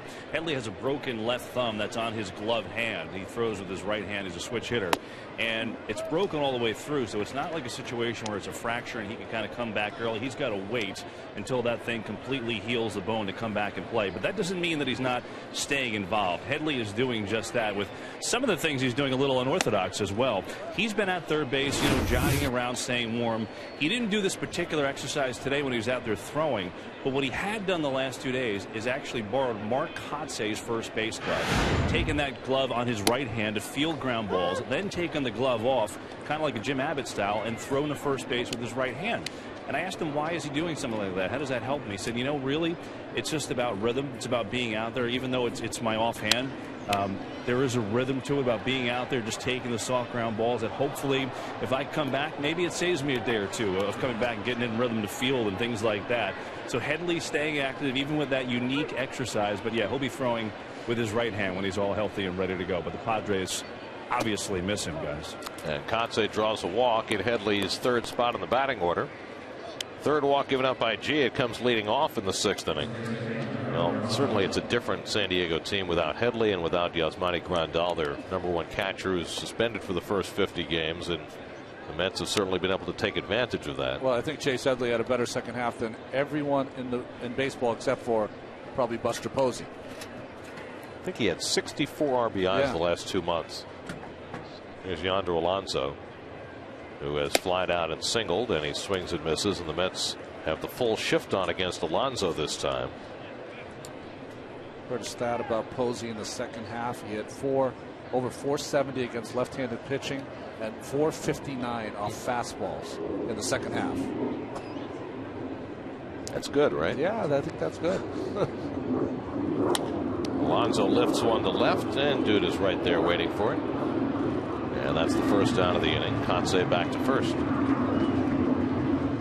1 out and 1 on. Gary, sometimes we question defensive positioning, but certainly that was picture perfect on Alonso, right at Duda. We see that with a lot of the lefty pull hitters, that you play the infield with the severe shift to the pull side and play the outfielders either straight up or even a step the other way, and sure enough. Here's Jed Jerko, who's driven in the only run of this game. Jerry's Familia, the right-hander. Scott Rice, the left-hander, up in the Mets bullpen. And G misses high for ball 1. Jerko doubled right over the third base bag to drive in the run in the 4th inning. G gave up 3 straight, not all that hard hits in that 4th, and that was enough to cost him the run. Brad Brock up in the San Diego bullpen. And a check swing foul ball, and that's because Stoltz has thrown 97 pitches through 5 innings, so his workday may be done. Brock, of course, local kid from Monmouth University, gave up the grand slam to Colin Cowgill on opening day. And Stoltz certainly has to be happy with his day's work. 5 scoreless innings. I mean, I'm sure he would have loved to have gone further, but with the number of pitches he threw in the first 2 innings, that was never going to happen. What happens in your first start that you're a little off with your control. Saw yesterday, I think Halliday threw 95 pitches in 3 1/3 innings. Struck out 9 in 3 1/3. That's 10 outs, 9 strikeouts. The runner takes off. G steps off, and they got him dead to rights. So Kotsay, the veteran, taking off too early. And he's charged with the caught stealing. It goes 1-4.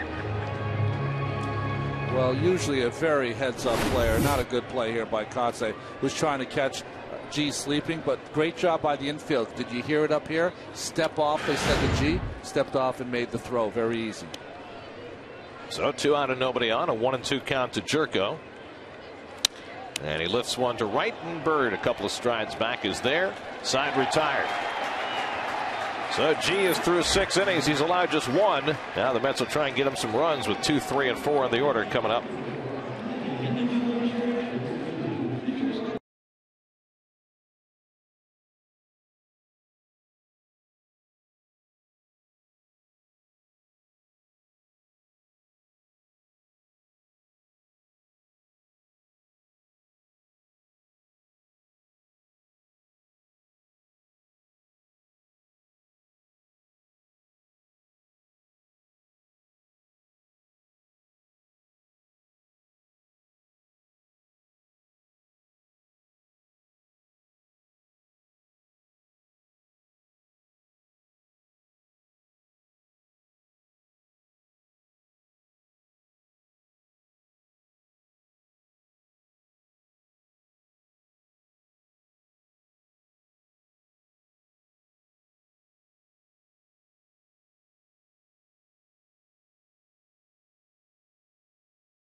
those are the things I miss about not being on the mound anymore. That was picture perfect. Guys trying to get you and induce you into a balk. Kotsay leaving early, and your infielders help you by saying, step off, step off, step off, step off, which lets you know that the runner's proceeding to second base. You step off, make an easy throw. Brad Brock in to pitch for San Diego. Justin Turner, who has 2 of the 3 made hits today, leads off in the home 6th inning and takes wide from the Monmouth University grad, 1-0.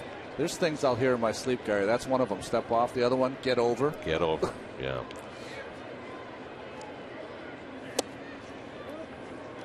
I've been at enough spring training drills where pitchers are, going to cover first base, and there's always a coach standing on the side. You can do the same drill as Turner rips his third base hit of the day, cost him a bat, but now he's 3 for 3.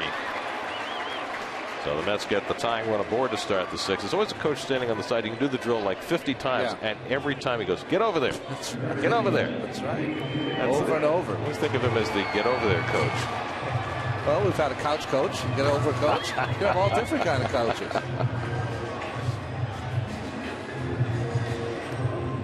So David Wright bats with a man aboard. David has taken a call third strike and walked 0 for 1. So Eric Stoltz went 5 innings, allowed no runs and 3 hits, 2 walks, 7 strikeouts through 95 pitches, and now the Mets will try and take away his 1-0 lead as Wright fouls off the first offering from Brock. Well, Brad Brock did not have a very fun opening day.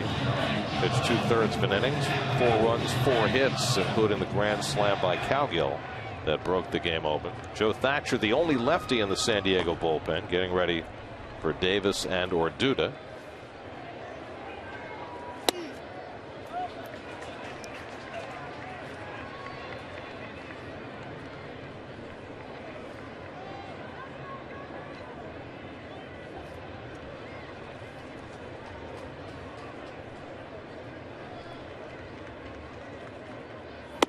And Wright takes that just off the plate.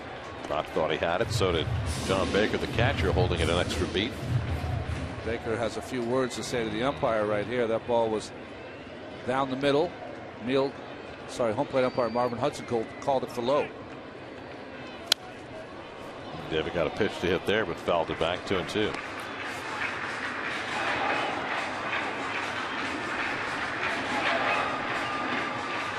Mike Davis waits on deck.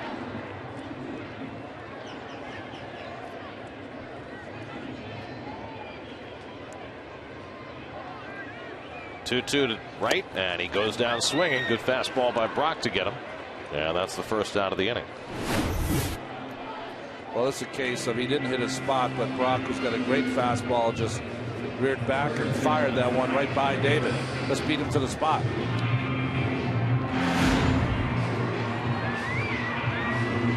So 1 out and 1 on, and now Ike Davis, who's taken a call third strike and grounded into a double play. Hit a 2-run homer in the game last night. His only hit in the season thus far. Turner at first and 1 out. Turner has 3 of the 4 made hits today. Justin last year only had 1 game all season in which he had 3 or more hits. And in his first appearance of 2013, he's 3 for 3.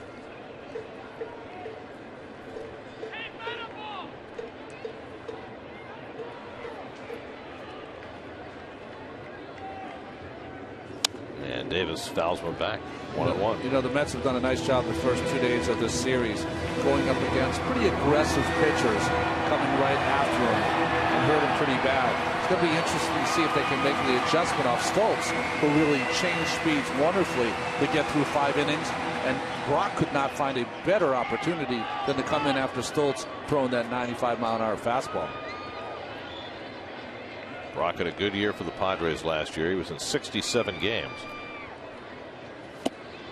And the breaking ball as Davis swinging over the top. 1-2. One thing you get from Brock is a lot of movement. I think that was his good changeup down and away that Baker pounces on.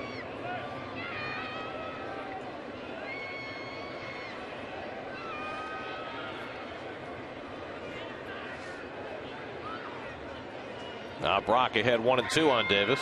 And Ike takes the fastball that just misses. 2-2. If you're watching the first game of this series, of course, we talked about Brock, and his pitching motion and style is to step across towards the third base line and crossfire, they call it, throw across his body. 2-2 in the dirt, stopped by Baker, but there goes Bird off for second, and he makes it, Turner safely to second base. Well, wild pitch there. Good job by Baker keeping it in front, but the only way you can advance on this baseball is that you're anticipating this ball in the dirt, and as soon as it hits the dirt, see that good secondary lead, and Turner was ready. Outstanding base running, and something we've seen this entire series. It's really been a point of emphasis for the Mets ever since the beginning of spring training, taking that extra base. So a runner in scoring position for Davis on 3-2, and he fouls it back.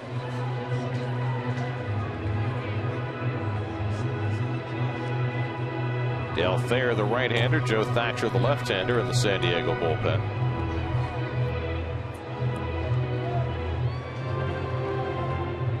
Davis came up with a runner in scoring position in the third and grounded into an inning-ending double play. Batting here with a runner at second and one out. 3-2. And that's outside, and the Mets have two men on. So Brock walks Davis. And Marlon Byrd comes up with two men aboard. New York Mets baseball on SNY is brought to you by Verizon Fios, by the Hyundai Let's Go sales event now through April 30th, and by Citi, proud sponsor of the New York Mets. So a chance for Marlon Byrd, who's 0 for 2 today. Struck out and then grounded out. Probably should have been called safe at first base. First baseman was off the bag, but Padres got the call. Bird 3 for 10 to start the year with a couple of RBIs. 2 on and 1 out. And Marlon swings and fouls one at the plate. Well, when you're looking ahead, Gary, you have to envision that this is Brock's last hitter with Duda on deck. Well, they've had the lefty Thatcher up throughout the inning. They let Brock in to face Davis. Duda struggled against the lefty starter today, Stoltz.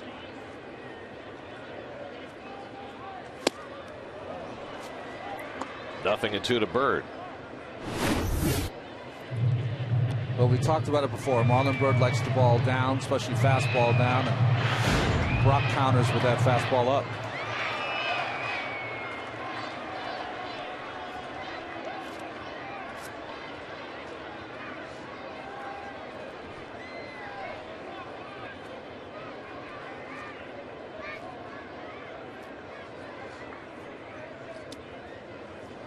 Here's the 0-2, and he gets Bird on 3 pitches. Second strikeout of the inning for Brad Brock. Again, another one up out of the strike zone that beats Marlon Byrd. So Brock's work is done. He gives up a single and a walk, but strikes out 2. And he'll exit, and they'll bring in the lefty, Joe Thatcher. So Bud Black will spend his only lefty here in the 6th inning. Call to the bullpen brought to you by Verizon Fios. 1-0 San Diego in the 6th. We'll be right back.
to his offensive coordinator before the start of a series.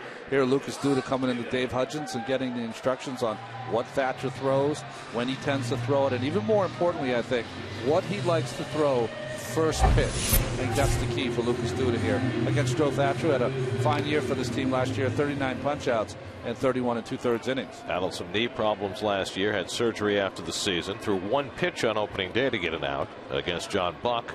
Comes in here to face Duda with 2 out and 2 on, 1-0 San Diego. Duda has struck out in both his at-bats so far today, both against left-handed pitching.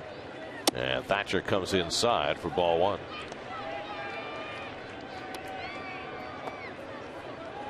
Turner at second. He led off the inning with a base hit. Davis at first with 2 out. Thatcher, when he comes to a set, has his arms right around his head and then proceeds to throw the pitch again across his body. A ball and a strike to Duda. Lucas hit just 4 home runs against left-handers last year, but hit one in the game last night. You see Thatcher's numbers from last year, stranding runners, better than the league average. Defense shifted, of course. Amarista in the outfield. Outfield very deep. Right fielder Venable playing right in the gap. On 1-1, Duda takes a strike, and now he's in a hole. You know, a lot of managers who have just one lefty in the bullpen, as you look at this last pitch to Duda, are reluctant to use him as early as the 6th inning. The way the Padre bullpen is structured, Bud Black felt comfortable bringing Thatcher in here in the 6th to get the one left-hand hitter out. Well, they have a right-hander in Luke Gregerson who pitched in last night's ball game, who's just outstanding. It doesn't matter righty or lefty; he gets everyone out, it seems to. So, Bud Black has identified this moment as the biggest moment in the game so far.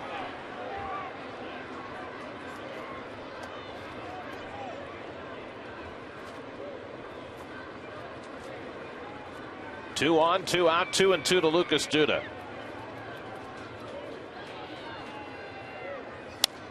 And he pokes one foul to stay alive.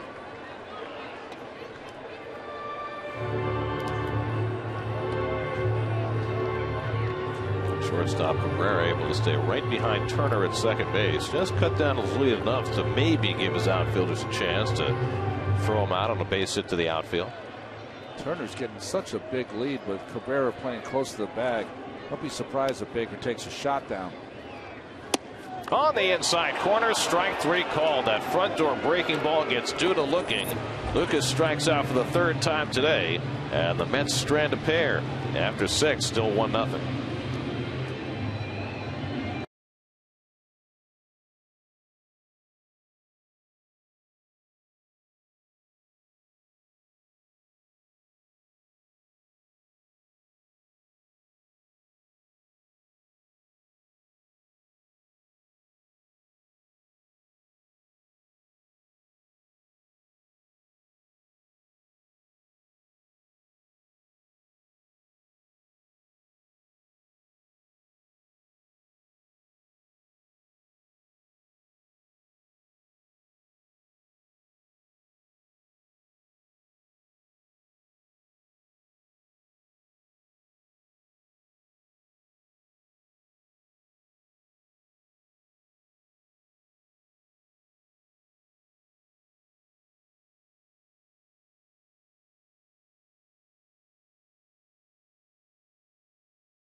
millions of fans, and subscribe today. Watch every out-of-market game live online on your favorite mobile and connected devices in HD quality with MLB.TV Premium. Visit MLB.TV today. MLB.TV, baseball everywhere. 7th inning, Dylan G still out there chucking and gets a strike to Alexi Amarista. G's given up a run on 3 hits, and so far that's enough to have him in a hole. Amarista's 0 for 2 today. The corners are in against him, and he dribbles one off the end of the bat. 0-2. That's starting pitching in this series so far. 19 2/3 innings, 2 runs.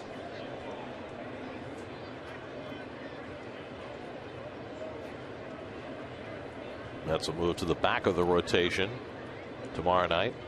Jeremy Hefner makes the start. Then John Neese comes back on regular rest Saturday before Aaron Lafty presumably makes the start on Sunday, all against Miami. By the way, if you're Miami, how would you like it if you've been shut out the first 2 games of the series and now you have to face Jordan Zimmermann this afternoon? Ball and 2 strikes to Amarista with Cameron Maben on deck. That is some staff that the Nats throw at you. By the way, the Nats have re-signed Chris Young. The Mets passed, apparently, and Young has re-signed with Washington after they had let him go at the end of spring. Well, you know, if you're a veteran pitcher and you're trying to find out who you want to sign with, one of the criteria is to make sure you sign with a team that's a good team, a team that's going to score some runs, catch the baseball, gives you a better chance. Fly ball along the left field line. Duda stationed perfectly for the first out, but wouldn't you want to go to a place where you have opportunity to pitch? You do, but obviously maybe did not have the opportunity. Now you see what the Mets will be doing the next 3 series: home against the Marlins, in Philly, at Minnesota, and then to boot at Colorado. So a lot of cold weather upcoming for this ball club. Last night 44 degrees at game time with the wind howling, so there could be a few more of those over the next couple of weeks. Cameron Maben is grounded out and flied out on his birthday, and he nubs one foul. Before the game, Terry Collins was talking about the schedule. Somebody asked him, well, why isn't this game being played in San Diego today? He didn't really have an answer. Minnesota, if I wrote the schedule next week. So, you know, you just got to play where the game tells you to play and deal with it. Certainly, I know I talked to Tony La Russa in spring training, and he told me this is the first year he has ever been involved in, you know, how the schedule is written and all the different things that are involved in it. He said he was shocked by it all and what a difficult job it is to write that schedule. So I know their players asked me yesterday, how come we're not playing in San Diego? And I said the same thing. You're asking the wrong guy. Well, there's a birthday gift for Cameron Maben, huh? Geez. Drilled. Terry Collins pops out of the dugout after Maben gets hit. Looks like Dylan G's work is done for the day, and this is his last pitch. I mean, just completely misses, trying to throw that little slider cutter on the outside corner. Comes out of his hand too quick. So after 93 pitches in his first start of the year, over 6 1/3, job well done by G, but he'll leave on the short end as the Mets go to the bullpen. 1-0 San Diego in the 7th. We'll be right back.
He'll bat ninth, and the new pitcher Scott Rice will hit in the number 6 spot as Scott gets set to make his second big league appearance. And after waiting 14 years, came in his appearance in the first game and struck out 2 batters in a perfect inning. Of course, that was in a lopsided game. Here he comes into a 1-0 game, so the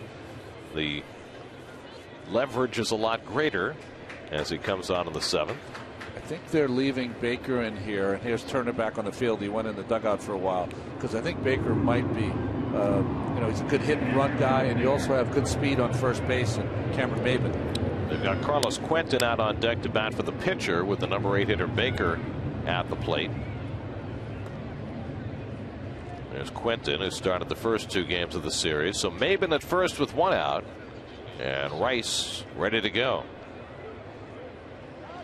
And checks in on Maben, who's always a base stealing threat. Maben had 26 steals a year ago. 31-year-old Scott Rice, 6 feet 7 inches, and what was his sinker impressive on Monday afternoon in his big league debut. Had a couple of strikeouts. And he doesn't throw it as hard, but at times in that first game and through spring training, it Johnny Venter-like with that left-handed sink. Of course, Venters is on the shelf for the first month of the season. But even without him, that Braves bullpen is so strong. And Baker takes one below the knees, and Rice behind 2-0. Scott Rice from Simi Valley, California, first-round pick by the Orioles in 1999. And since then, he's been everywhere, man. Call strike 2-1. Last year it was the last cut in spring training by the Dodgers. This year he finally got called to the manager's office and got good news on the final days of spring training.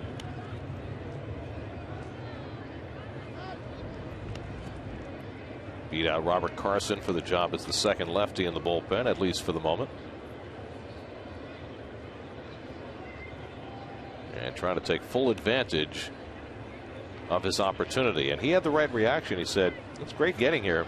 Now the trick is to stay here. And sometimes that's the hardest part. Little looper to shallow left, and that's going to fall for a base hit. Maben pulls in at second, and the Padres have 2 men on. Talking about a guy who's been everywhere. This is the travel saga for young Mr. Rice. From the Gulf Coast League to Bluefield to Aberdeen to Delmarva to Frederick to Bowie to Ottawa to Arizona to Clinton to Frisco to the Ducks to the Bears.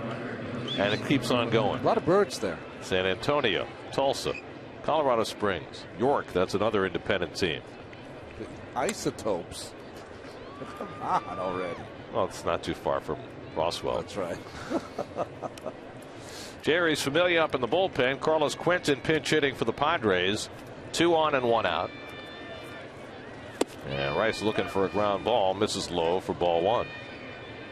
Quentin started the first 2 games. Went 1 for 4. Drove in a run with a sacrifice fly in the game last night. Getting a rest today, coming off knee surgery. Everett Cabrera, the leadoff hitter, waits on deck. And Quentin drives one to center. Over comes Cowgill to get in front of it. And that's the second out. And the runners get back. So Quentin struck it hard.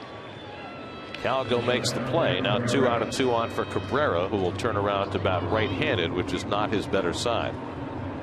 Walked twice against G today and also hit a comebacker.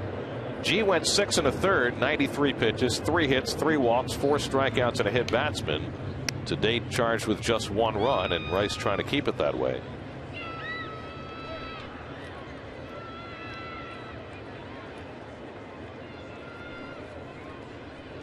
Maben and Baker, the base runners, with 2 down.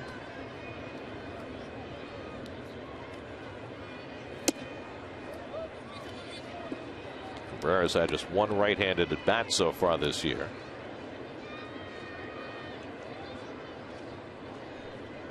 Look at the defense. The outfield seems very deep for me against Cabrera, who's pretty, as you mentioned, Gary, pretty weak hitting from the right side. There's a good breaking ball by Rice, and it's 1-1. See Cowgill starting to come in a few steps now. Nope, now going back. Just turns over that sinker, and the bottom drops out.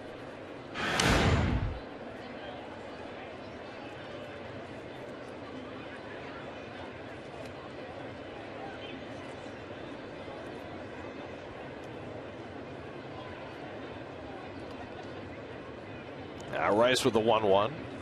Cabrera taps one slowly. Rice grabs it with the bare hand, but he has no play. Davis had gone for the ball. Nobody was there to cover first base, and the bases are loaded. Well, this is an unfortunate play here. Ike Davis, of course, deep and off the bag. As soon as he sees his baseball, he comes forward.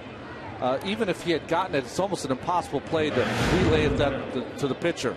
It's a heck of a play by Rice to pick that up with his bare hand, but it's an infield hit for Cabrera, who's on base for the third time today, and now Will Venable gets a shot with the bases loaded and 2 down. Venable, who doesn't play a whole lot against left-handers, 0 for 2 and a sacrifice today.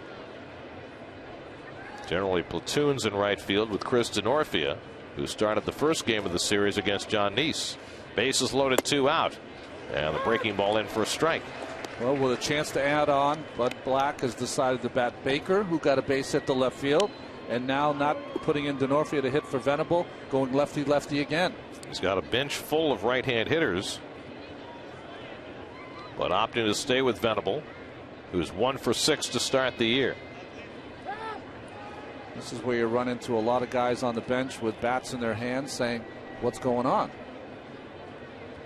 You got Jesus Guzman, a good right-hand pinch hitter. Cody Ransom, in addition to DeNorfia. But Venable drives one deep down the right field line, hooking toward the pole, and a foul ball. Well up in the Pepsi porch, and not foul by much.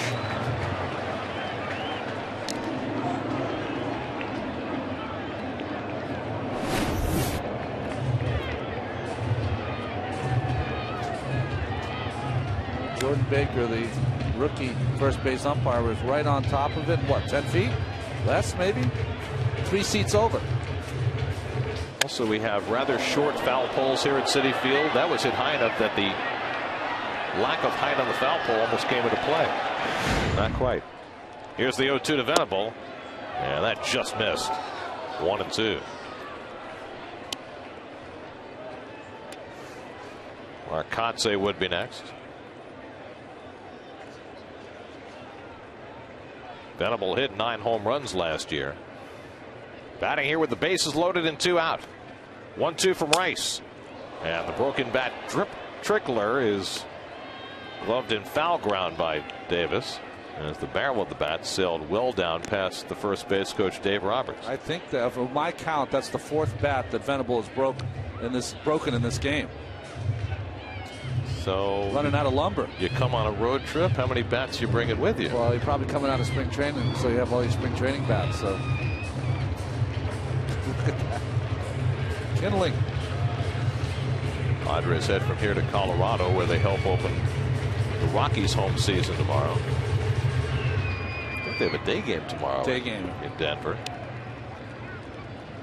Still gain a couple of hours on the clock going west. Again, the 1-2. Venable breaks another bat, but it's right at Tejada. He comes in, makes the quick throw, got him, side retired. Another bat disposed of, and Venable gone as well. Rice gets himself out of trouble to keep it 1-0 San Diego.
Sandy wreaked havoc on our area and left many local youth baseball and softball leagues with no place to play. This year, SNY is reaching out with the SNY Play Ball Award presented by New York Community Bank, offering $5,000 grants to local leagues in need of help. To apply, visit facebook.com/SNY today. Former Met Dale Thayer on to pitch the bottom of the 7th, and he throws a strike to John Buck. Did not have that beard when he was with the Mets. He had an outstanding season last year for San Diego. In fact, you could see 7 of 10 saves. He was the closer for a while after Houston Street was injured. Buck is 1 for 2. Had a base hit his first time up today, but he rolls this one out to Amarista. And that's the first out here in the bottom of the 7th. So the Mets, who scored 19 runs in their first 2 games in this series, have been stymied today on just 4 hits. They've struck out 10 times, including 7 in 5 innings against the starter Eric Stoltz, not known as a strikeout pitcher.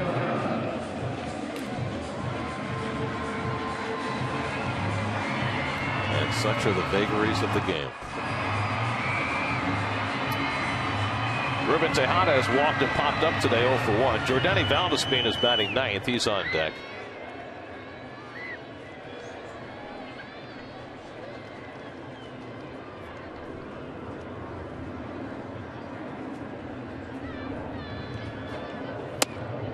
And Tejada takes a wide strike.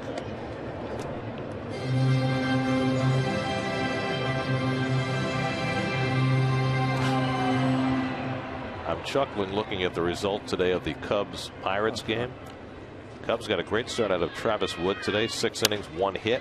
They're up 3-0 going to the 9th. So, of course, they go to Carlos Marmol, their closer. He gives up a pair, and they win 3-2. He's an adventure. He really is. Dale Swain, if he has any hair left, the manager of the Cubs. Last year he had a problem with him, right? He pulled him on opening day. Took him out in the 9th inning with a save situation intact, and they got the win. So they take 2 out of 3 from the Pirates in that series.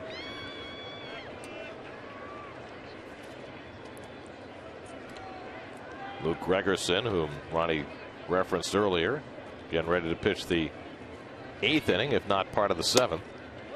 Just off the plate to Tejada, and it's 1-2. Did you ever notice any pitcher that goes over San Diego and ends up in that bullpen? They end up finding their way, don't they? Well, it all started with Trevor Hoffman, who paved the way for so many years for the Padres. And Heath Bell inherited his role, and he had magic in San Diego that has not translated anywhere else thus far.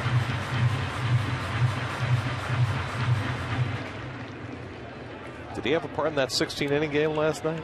Yes, he did, I think.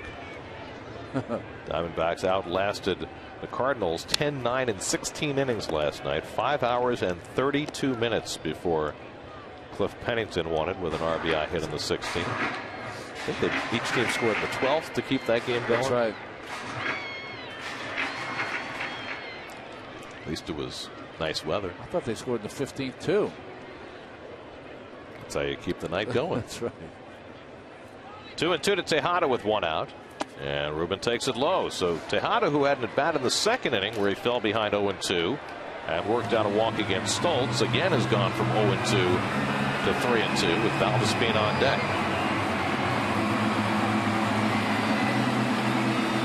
7th time that the Mets hitters have run a full count today.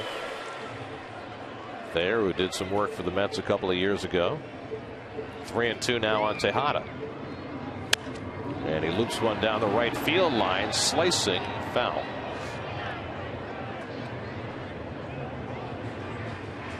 Ruben's bat has seemed a tad slow so far beginning of the year in spring training here in the first couple of games. Well, not the first couple. The first game he was outstanding. Had that one double to drive in the first run of the season, his first time up on Monday. But after a very consistent year last year, where he hit 289, it's been a bit of a struggle. Of course, he did a lot of leading off for the Mets last year, and in the absence of any established leadoff hitter, had he had a good spring training, there's every reason why Terry Collins might have stuck with him in that leadoff spot to begin this season. And certainly pitch differently when you hit out of the 8th slot than you do leading off. This will be the 9th pitch of the at bat from Thayer to Tejada. Mets down 1-0 in the 7th. And Ruben gets a breaking ball and fouls it off. I must find it a bit amusing when Thayer throws a breaking ball. That's right. Just because of what we talked about the other day. He came to the Mets and his first 27 pitches were all fastballs over the course of like 3 or 4 games. I think I prefaced him coming in and went over his whole repertoire, which he didn't use for 28 pitches. Again, the 3-2 coming. And Tejada lays off. Did he go? They check it first. No swing. Ball 4. Second time today that Tejada's gone from 0-2 to a walk. And the Mets have the tying run aboard with Valdespin coming up. Let's check out the answer to our AT&T trivia question. We asked which current manager has managed 5 teams. And that, of course, is Davey Johnson. From the Mets to the Reds to the Orioles, the Dodgers, and then after a long gap to the Nets. So since this is early in the season, it's kind of like the Monday New York Times crossword puzzle. It'll get more difficult as we go along. One would presume. Now, here would be the harder question. What manager in Major League history managed the most teams? Wow. And this goes back far beyond my ken. But because we have Dave Freed here to enlighten us about such things, the answer is Frank Bancroft, who managed 7 teams in the late 1800s and early 1900s. Here's Valdespin. Giordani, who had 5 pinch hit home runs last year, not in a pinch hitting role here. This will be his second at bat of the season. Mike Baxter on deck to bat for Colin Cowgill. Of course, there's no lefty left in the San Diego bullpen, with Thatcher having been utilized. Valdespin hooks one foul. It's pretty good, Dave. The minister of not necessarily useless information. I'm sure the Bancroft family feels as though that's very important information. Look at me protecting Dave. Exactly. It's like the first time. Shake yourself, will you? It's early in the year. Just trying to get into midseason form. Now Thayer on 0-2 deals high to Valdespin. Terry Collins said today that Valdespin and Baxter and Neuenhuis will all get a start sometime this weekend against the Marlins, who are throwing 3 straight right-handers.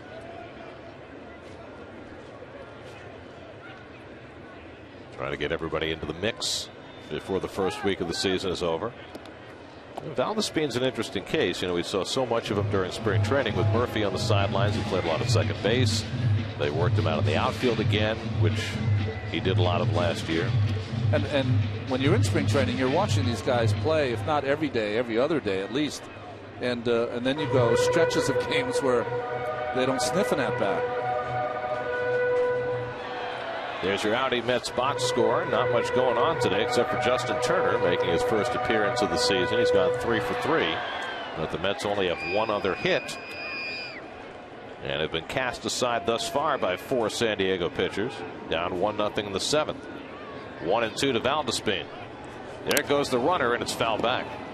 So Tejada was on the move on 1-2. That's interesting. And it was a straight steal, which is interesting to see, because what is one of the things that Terry Collins has always said, that 10 to 15 times a year Ruben could steal a base because they're not expecting him to go. Good jump, head down, so straight steal. Cabrera's telling him to stay up, but he wasn't biting on. You never know. Stay there till the umpire tells you to go. Again, the 1-2, and Valdespin bounces one down to first. Alonso with the throw on target to Cabrera, and the throw back not in time. Nice play by Alonso to make that reaching grab for the ground ball on the 3-6 fielder's choice. Well, we saw Alonso yesterday. We thought he was going to be out for the season when he had the runner run through him at first base and bend that arm back, but nice play there. So now Valdespin replaces Tejada at first. A little more speed there with 2 out, and Mike Baxter will be the pinch hitter. Baxter, who had a tremendous year pinch hitting last year. Mike was 11 for 24 as a pinch hitter last year. That's a .458 pinch hit batting average. Bats here for Cowgill in a lefty-righty switch.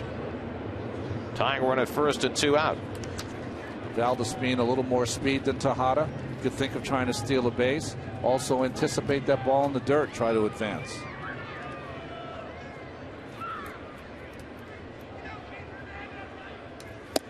And Baxter takes a strike. One thing about Mike, he's going to be patient coming off the bench. It was against the Padres last year that he put his name in the Mets record books with 5 walks in 1 game in San Diego. 5 walks in about 22 pitches. It was amazing. Valdespin runs. Baker's throw to the wrong side of the bag, and Valdespin steals the base. Well, trying to take advantage of 2 things. Thayer is very slow to the plate. And remember, John Baker missed a couple of seasons because of elbow surgery. Doesn't throw like he once did. Valdespin had 10 steals last year. It's the Mets' 3rd steal of the season. David Wright had the other 2 on opening day. And so a base hit could tie it for New York. 1-1 the count to Baxter. And Mike takes a fastball just inside. 2-1. A big no call there for Baxter. Sometimes as a hitter, you take advantage of that situation. Good pitch by Thayer. Called the ball. That's looking for their first big hit today after going 10 for 19 with runners in scoring position the first 2 games. Here's the 2-1. And Baxter takes another fastball that just misses, and now it's 3-1. Well, you look at the outfield defense. I think, my estimation, way too shallow with 2 outs against Baxter here. I know they're short enough to try to cut off that run on a base hit, but very shallow. And this last pitch, boy, looked like the ball was middle. That's 2 in a row that certainly could have been strikes. Now on 3-1, Baxter draws the walk.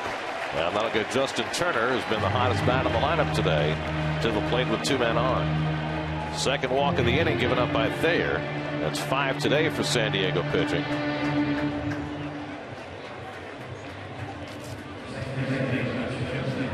Well, Bud Black's on his way out to the mound. He had Luke Gregerson up earlier, but Gregerson is not up at the moment. I don't know if he's going to take him out. This might be a... He's going to make a pitching change with Gregerson. I thought he was going to have some words for Marvin Hudson, the umpire. So Gregerson ready to go. Thayer talking to himself and to the home plate umpire on his way out. 1-0 Padres in the 7th.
Appearance of the season.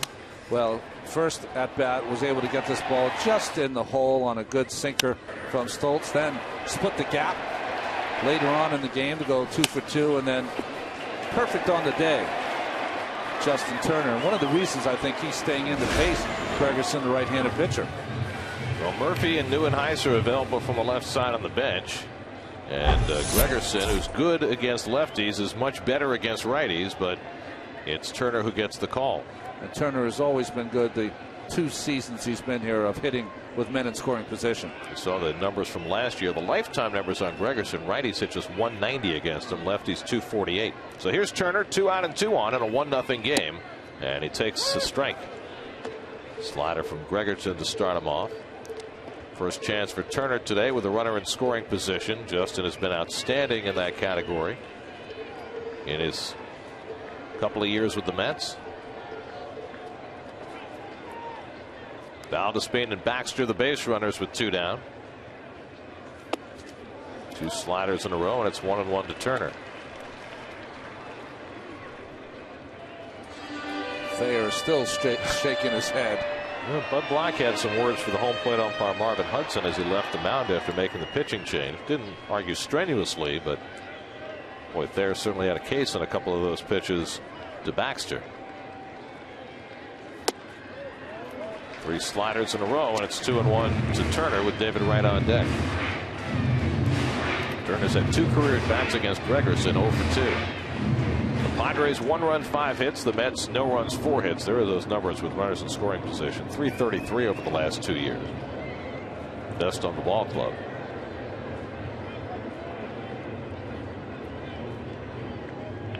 Now on 2-1, Turner swings and dribbles one back to the mound. And Gregerson makes the play to end the inning. 2 walks and 2 left. Mets have been stymied this afternoon. 1-0 as we go to the 8th.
I believe they considered making him a starter. He's pretty good in that role. Mike Baxter stays in the game in left field. Jordani Valdespin moves from left field to center field.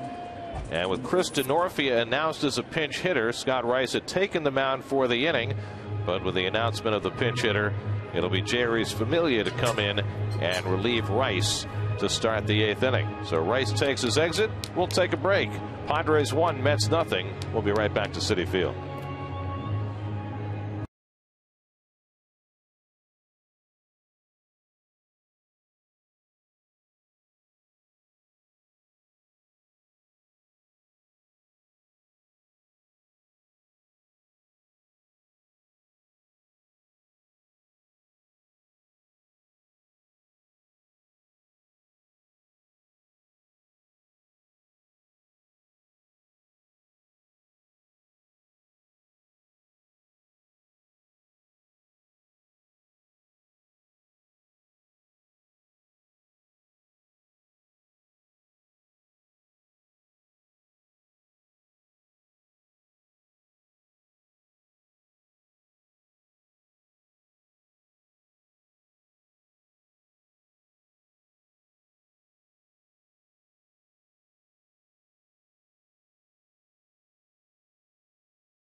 The SNY studios right down the block from there.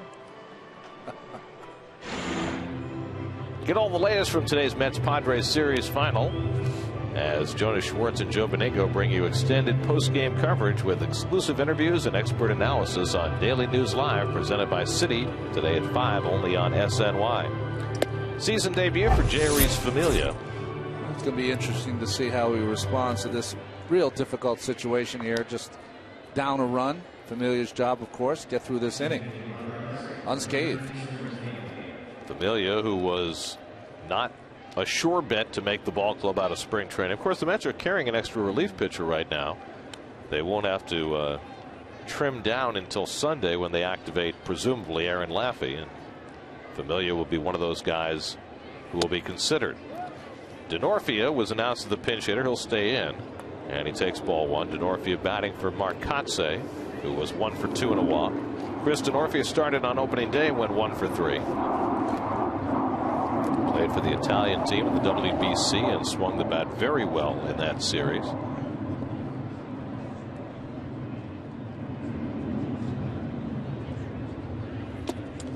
You see that Mike Piazza is always involved with that Italian team, international team. It's interesting to see if he'll ever consider getting back into the game as a coach or manager. Seems to enjoy the experience. Question is whether he wants to devote the time commitment. Yeah. His children are young, right? 2-0 to Denorfia, and Familia immediately falls behind. Familia made 8 appearances late in the season for the Mets last year. He pitched 12 1/3 innings and walked 9. And that is the major concern with Familia, who, when he is right, has a very hard sinker and will get a lot of ground balls. But he's behind Denorfia 3-0 to lead off the inning and pours one over. Well, you can see by the speed at 91 miles an hour that they've backed him off, trying to get him to, throw at about 85% efficiency so he can throw the ball over the plate.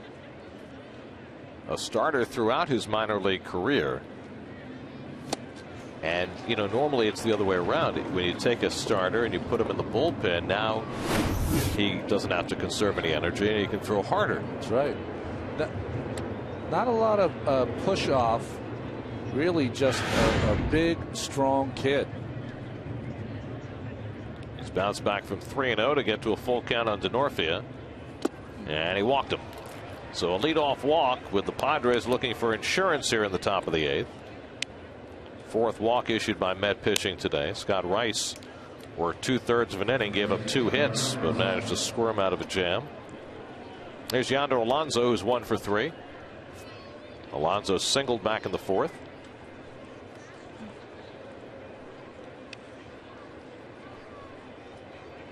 You'd have to say it was a successful debut for Mike Pelfrey for the Twins today. Yeah. 5 1/3. He didn't give up an earned run. 5 hits. Infield shift on against Alonso. And he takes it high.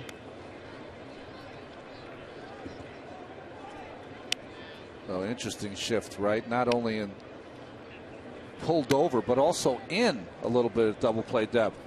Tejada just halfway behind the bag and the outfield grass.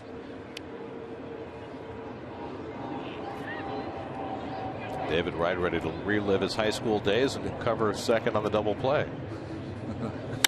Alonso, though, drives one into right center for a base hit.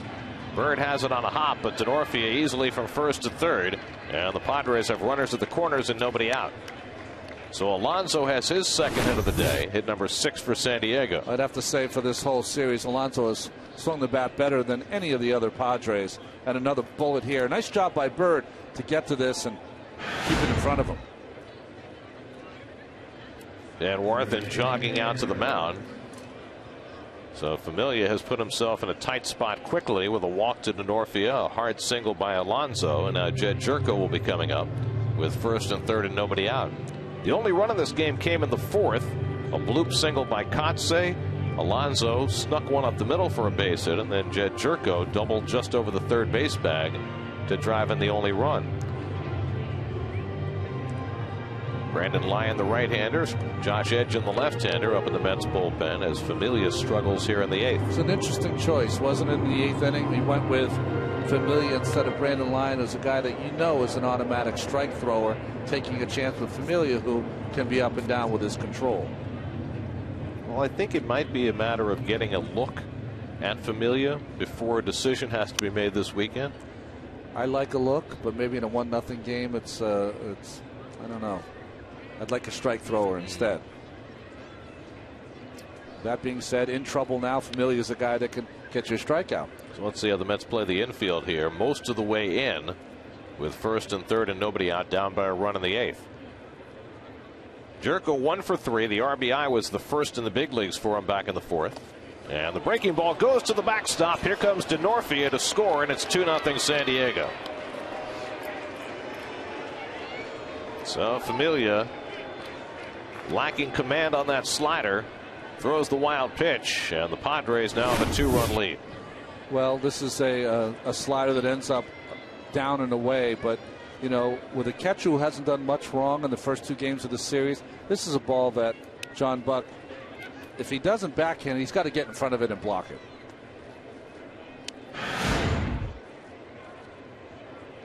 So a walk, a single, and a wild pitch produce a run. Now Alonso at second with nobody out.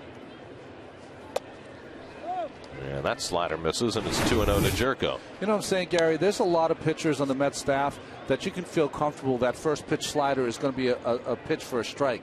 But you can't feel that way with Familia. You've got to be on alert at all times that he might throw one out of the strike zone. Well, certainly with a runner at third, it behooves you to move your body and block it. Davis over in foul ground, tracking it to the railing, and he makes the grab. Nicely done by Ike Davis for the first out of the inning. Well, no one does it better than Ike. It doesn't matter if it's here at the fans or over the railing. He does a nice job of getting there in time, reading the ball, and then making a fine play. Nice job by the fans of not interfering. That's going to be all for Familia. Terry Collins heads to the mound and asks for the left-hander, so Josh Edgin will come in. Familia faces 3 batters. He's given up a run, and now Edgin will take over with the left-hand hitter Amarista coming up. 2-0 San Diego. We'll be right back.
The leadoff hitter, which put him in jeopardy.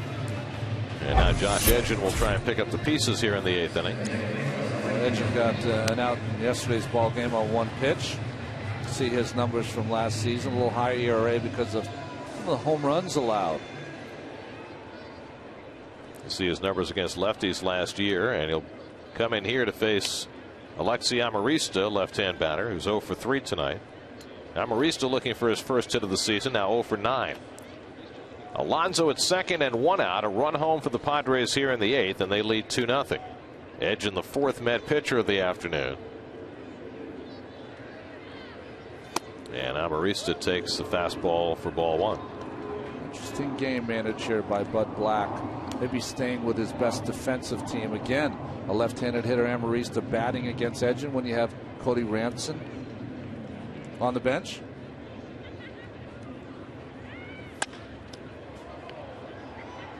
Down the left field line and foul. 1-1.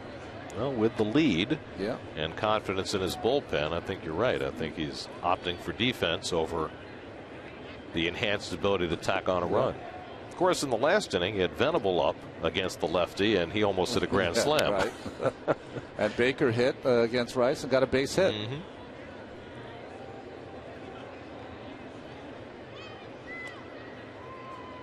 Edgen threw 1 pitch in his outing yesterday and got an out. On 1-1, Amarista fouls it off. So Edgen throwing hard, gets ahead 1-2. Anthony Bass, who turned in 3 innings in long relief on opening day, is up in the 8th inning today.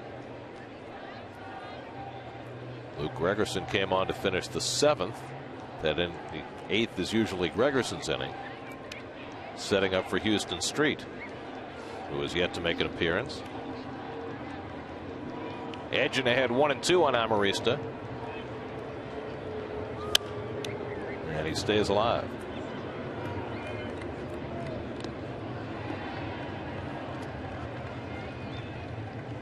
Cameron Maben, who got plunked by Dylan G his last time up. Happy birthday.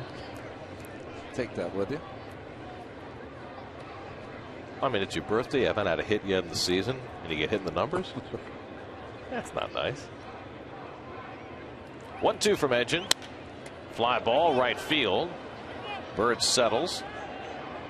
Grabs, and holding at second base is Alonso. Nicely done by Bird, getting behind that fly ball, and there are 2 out.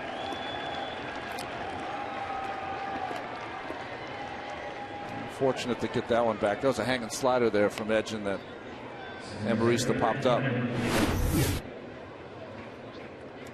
Very hittable pitch right there off the end of the bat. So 2 out with Alonso at second. You've got the left-hand hitter Baker on deck. First base open, and it appears they're going to walk Maben intentionally and bring up Baker. Even though Baker had a base hit against the lefties last time. Still the right move here. Get a force. 2 outs. Try to keep this game at 2-run deficit. So Maben will be on base for the 2nd time today. Hit by a pitch and the walk. And Baker will get a shot with 2 out and 2 on.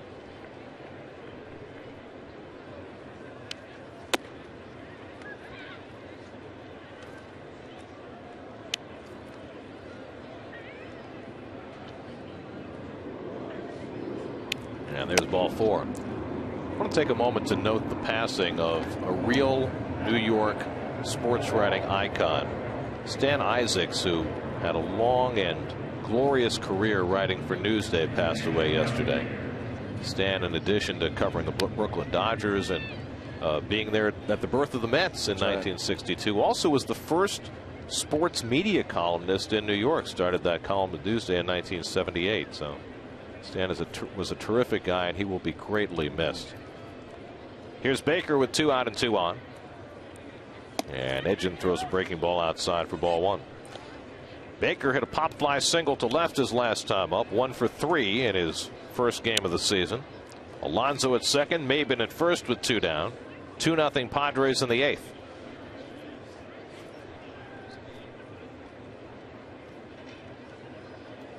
And Baker swings through the fastball, 1-1. Good fastball here by Edgen, right on the corner in the knees. Past Baker. Baker's able to keep the inning going. Jesus Guzman has come out on deck to be a pinch hitter. Edgen trying to put this inning to bed right now.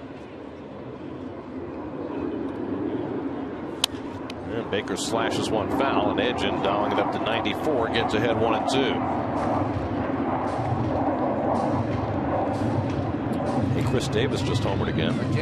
Three games in a row. 2-0 Baltimore in the third at Tampa Bay. Rays won a slugfest last night. Matt Joyce with a walk-off home run, 8-7. 2 on and 2 out. 1-2 pitch, and the breaking ball outside. 2-2.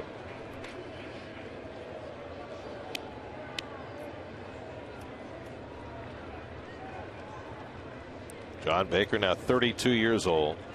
Had a couple of nice years with the Marlins before he hurt his arm. 2-2 from Edgin. Popped him up. Right back. Tejada over.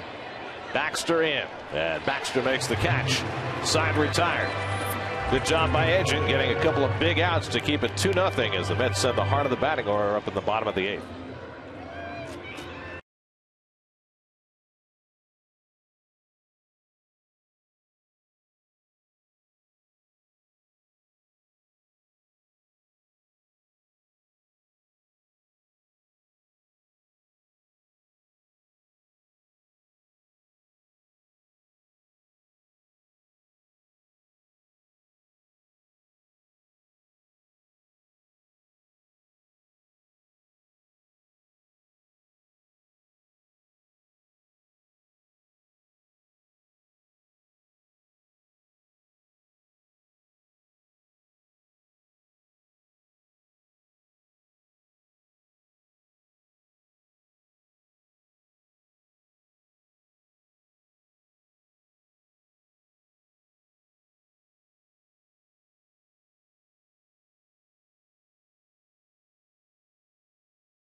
Tonight, Zach Wheeler and Travis Garneau open their season with the Mets AAA team in Las Vegas. The Nets come home, and Syracuse in Atlanta for the Final Four. Geico Sports Night tonight starting at 10:30 only on SNY.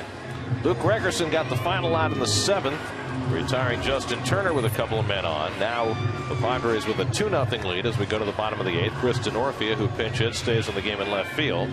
Mets have the 3, 4, and 5 hitters coming up. Wright, Davis, and Bird to try and get something going. Mets have been limited to 4 hits today, 3 of them belonging to Justin Turner. John Buck has the other. Wright is 0 for 2 and a walk. And Gregerson throws a slider in for a strike.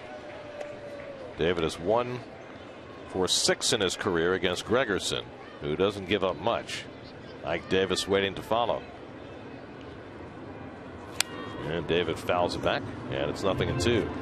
Eric Stoltz went the first 5 innings for San Diego, and the Mets have never been able to solve him. Today, Stoltz threw 5 shutout innings, struck out 7, and the bullpen has held the Mets in check ever since. 4 relievers have combined to work the last 2 innings. And Wright tries to hold and went around.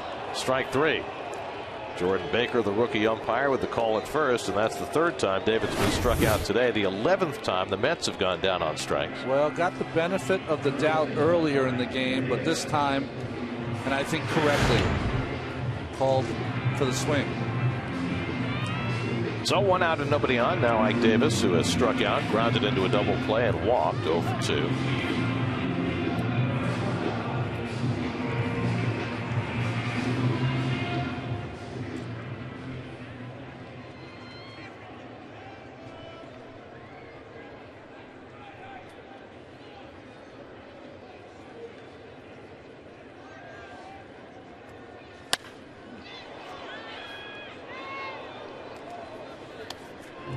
Marlon Byrd waiting on deck. Behind him is the pitcher spot. And Daniel Murphy with a bat in his hands.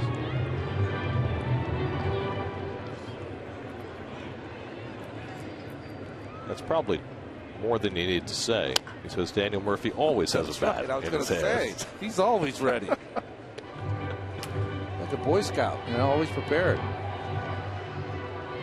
Mets have used Baxter and Valdespin. They still have Murphy. Neuenhuis from the left side. Anthony Recker's yet to appear in a game. The backup catcher is the only right-hand batter on the bench today. It's my favorite graphic, Yes. And Davis just manages to get a piece. Boy, Gregerson doesn't give anybody a whole lot to swing at. It reminds you a little of my day. There's Larry Anderson, who does the ball games for Philadelphia on the radio, was a guy that come in and would throw 90% sliders. Gregerson, much out of that mold.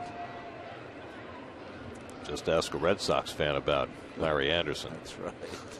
Of course, Larry Anderson was a deadline deal trade from Houston to Boston in exchange for an unknown young third baseman named Jeff Bagwell. Wow. Who had hit, 4 home runs in the minor leagues the year before? That's right. Yeah, then hit 400 something. 4 a month for the rest of his Houston career. Right.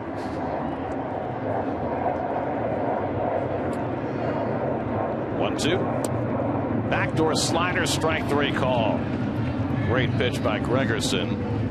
Ike unhappy about it, but Gregerson starts the 8th with back-to-back strikeouts of Wright and Davis. What happens for the left-handed hitter is they really believe this ball bends around the plate. But Baker's sitting right on that corner, catches the ball right in the middle of his body, and that's what the umpire sees. And boy, when you look at it overhead, it almost looks like it just scrapes the outside of that plate. Mets have struck out 12 times this afternoon. 2 out and nobody on in the 8th, and now Marlon Byrd, who was responsible for 2 of those strikeouts.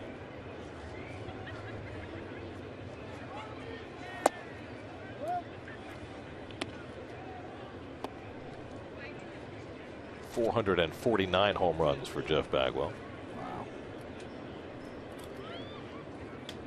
As yet, has not gotten much support for the Hall of Fame. What percentage did he get last season? Is he in the 30s or? Well, he got far less than his old teammate Craig Biggio did. Yeah, of course. Biggio got a pretty high. In the 60s, right? Yep.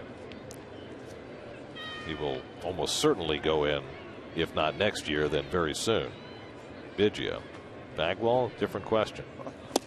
I loved Craig Biggio's response, who one of the class guys to ever play this game, by the way, said that he's going to study up more for next year's test.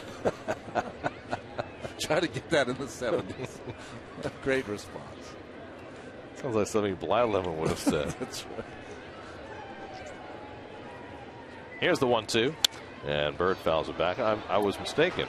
Bagwell got 59% of the vote, so closer than we thought. Of course, Mike Piazza also came fairly close in his first year of eligibility last year. You know, when we think of the numbers for Bagwell's home runs and RBIs, I think you forget about what kind of base runner he was. I think he had one year where he scored 148 runs.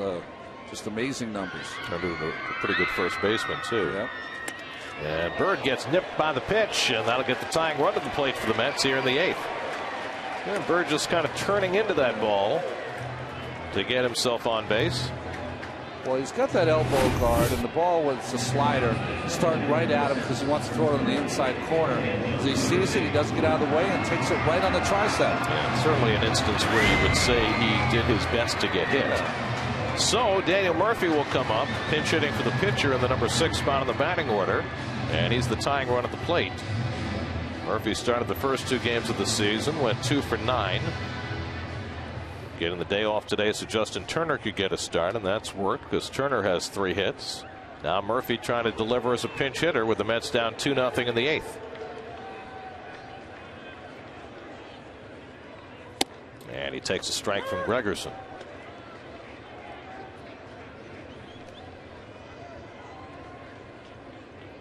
John Buck, the on-deck batter. Murphy hit just 6 home runs last year. You have to figure he's good for twice that this year. Now a good slider by Gregerson has him in an 0-2 hole. The thing about Gregerson is that he has such great control of his slider that you know this is what he's trying to do. Get over with a strike and then bounce one down and in. Brandon Lyon on the right, Bobby Parnell on the left. Again ready in the Mets bullpen.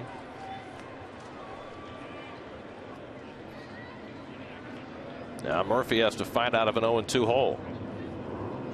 And he goes down on strikes to end the inning. 3 strikeouts in the 8th for Luke Gregerson. Padre pitchers have struck out 13 this afternoon. We go to the 9th, 2-0 San Diego.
Brought to you by your Mercedes-Benz Tri-State dealers.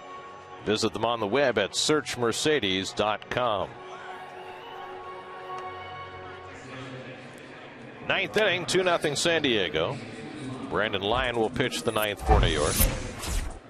Well, Brandon Lyon saw what he did last year with Toronto and Houston in 67 games. This guy is a good fastball with some sinking action, good breaking ball, curveball, which is his best pitch.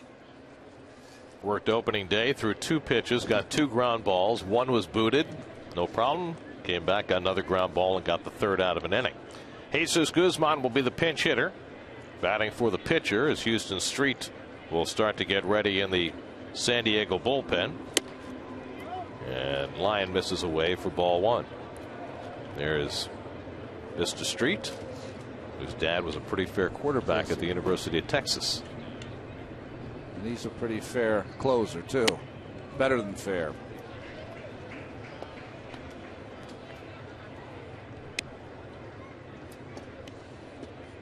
Dylan G went 6 1/3 for the Mets today, allowed just a run on 3 hits, but right now he is on the short end despite a fine outing.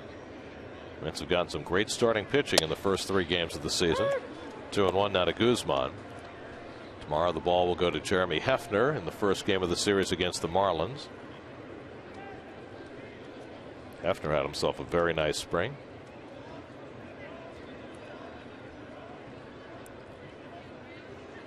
And a good curveball by Lyon drops in for a strike, 2-2. There are your city probables for tomorrow. Hefner goes for the Mets. Keith's favorite Alex Sanabia goes for the Marlins. Keith doing the game tomorrow? He'll be here. I'm going to let him do the pitcher. He needed a rest today. I'm going to let him do the pitcher tomorrow. By the way, as Lyon misses low 3-2, do you know how many tweets there were about Keith's camo gloves and his fur last night? I heard about it today when I got to the ballpark. It's just, you know. I think his camo gloves were trending. 3-2 from Lyon, and Guzman fouls it straight down. Everett Cabrera and Will Venable to follow for the Padres as they try and add to their lead here in the ninth. Mets will have the lower third of the order coming up at the bottom of the inning. Buck, Tejada, and Valdespin, the 7, 8, and 9 hitters.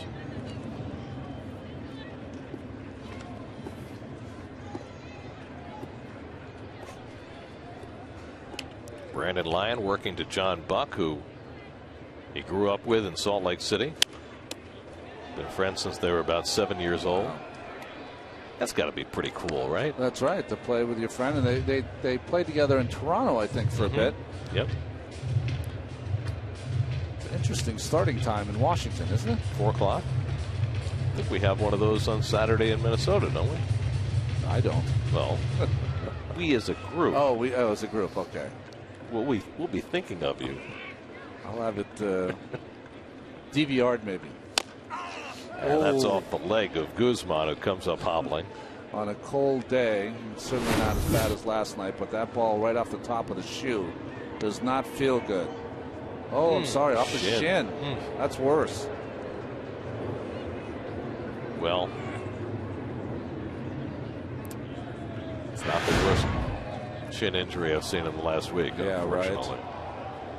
You know, I saw a lot of interviews with Kevin Ware, and boy, he's been pretty amazing, hasn't he, considering what happened to him?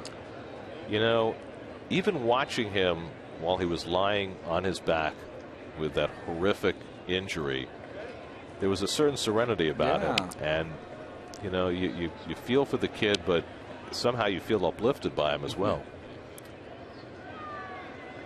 The nice thing is, games are in Atlanta this weekend, and he's going to be able to join the team and be a part of it. That's his home, too, isn't it? Yep.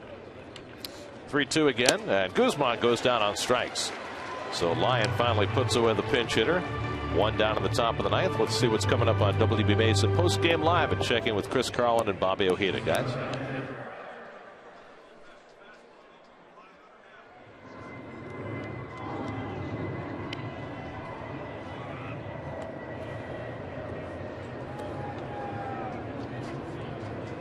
And we will.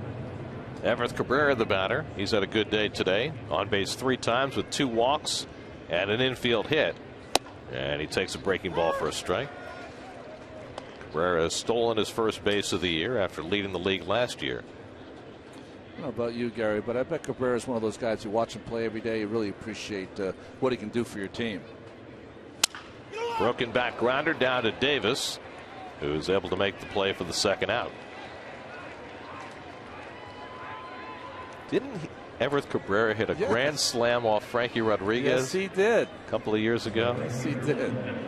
That was that nightmare series in San Diego. They've had a couple in the last, 5, 6, 7 years, the Mets. Remember they had the one where they lost 3 straight 2-1 games? And that got blown out. And Billy Wagner got blown out in the last one. Tony Clark hit a big home run there. Yeah, San Diego's not been a fun stopping off point for the Mets in recent years. It's fun until about 7 o'clock Pacific Coast time. Will Venable takes ball 1. Venable's 0 for 3 in a sacrifice. I think that may be part of the problem. It's a little too much fun in San Diego. Between the beach and the weather and the gas lamp district and the whole the whole vibe now in downtown San Diego. Yeah, it's the gas lamp, I think, is the real problem. Maybe you need to stay out of town somewhere. Somewhere in a canyon. I know the Mets, when I played, we used to stay at the marina, which was a beautiful part of town to stay at. But now, of course, most of the teams stay downtown because they've rebuilt the gas lamp. They've got beautiful hotels down there.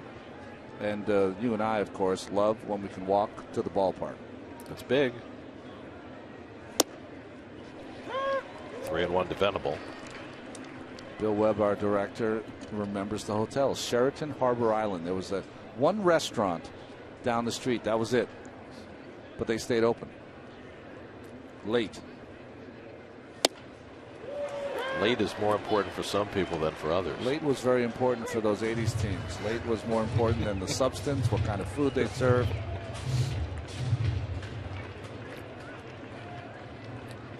There's our first intervening blowing piece of garbage of the day. Wind is starting to pick up as the day moves along. Got a lot of that the first 3 games of the year. 3-2 from Lyon, and Venable fouls it off. Mets have used 5 pitchers today. Dylan G 6 in the 3rd, 1 run 3 hits. Scott Rice 2/3 of an inning, no runs 2 hits. Jerry's Familia struggled, gave up a hit and a walk in his 3rd of an inning and was charged with a run. Josh Edgen 2/3 of an inning, no runs, no hits. And now Lyon trying to finish off a 1-2-3 ninth. And Venable flies one out to center where Valdespin waits. And that retires the side. So Lyon gets them in order in the top of the 9th. And now the Mets will set about trying to break up the shutout in the bottom of the 9th against Houston Street. 2-0 San Diego.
First 2 games of the season, they're in jeopardy of seeing that streak come to an end, and Houston Street will try and nail it down for the Padres. Well, Houston Street, before he got injured last season, you see his year 23-24, awfully tough, just has impeccable control. He's not a guy that's going to blow you away with his fastball, but great control. Had a calf injury that cost him a month and a half last year.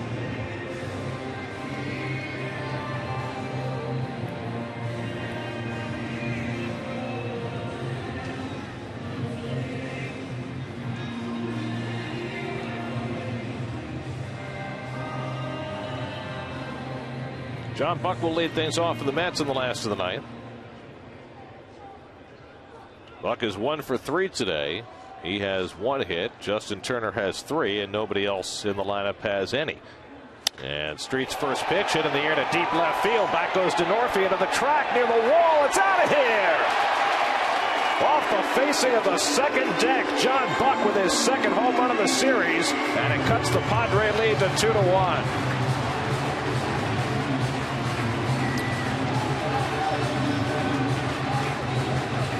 Buck stays red hot in this series, gets a hanging slider from Houston Street, does not miss it. Long home run here at Citi Field. First pitch thrown by Houston Street, and Buck leaves the yard with it, and the Mets are on the board for the first time today. There's the slider right in the middle of the plate, speeds up the bat. Majestic home run here to left field. So now it's a 2-1 game. Ruben Tejada coming up. Jordani Valdespin behind him. Ruben today twice has drawn walks, each time after falling behind in the count 0-2. Otherwise 0 for 1. The corners are in against Tejada, and he takes a fastball strike. See the shadows starting to encroach. Not yet a real factor for the hitter.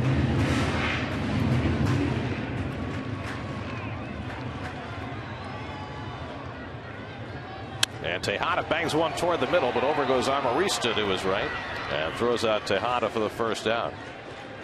Bud Black opted to keep that defense in, and not a difficult play, but Amarista made that play look easy. So 1 out and nobody on. And now it's Valdespin up for the second time. Came in the game in a double switch. Hit into a fielder's choice in the 7th and then stole a base. Valdespin's had 1 at bat against Street, 0 for 1. Street now 29 years old, former University of Texas star. Doesn't throw hard, but boy is he tough. And there's a strike on the inside edge.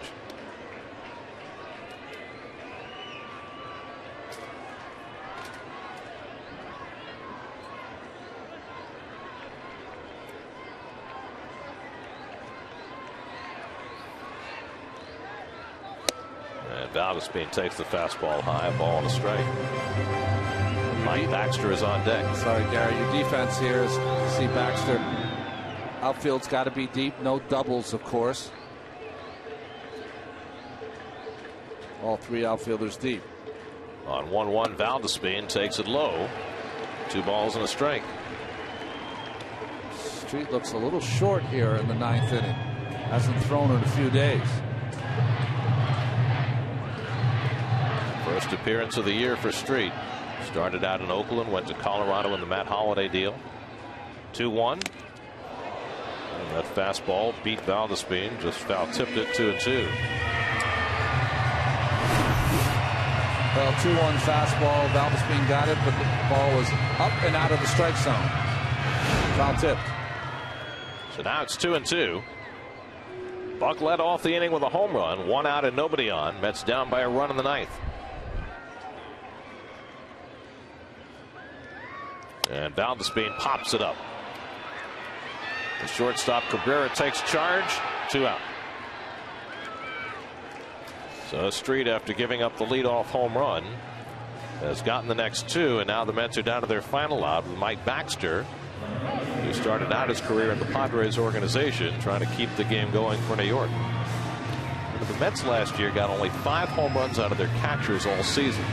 They've already got 2 in the first series of the year from John Buck.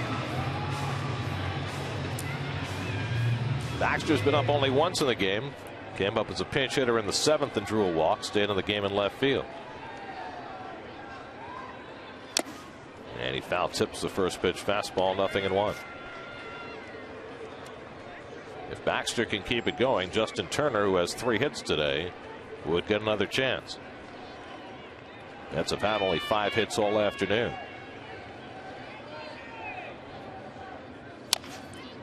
And the bouncer foul, and now the Mets are down to their final strike.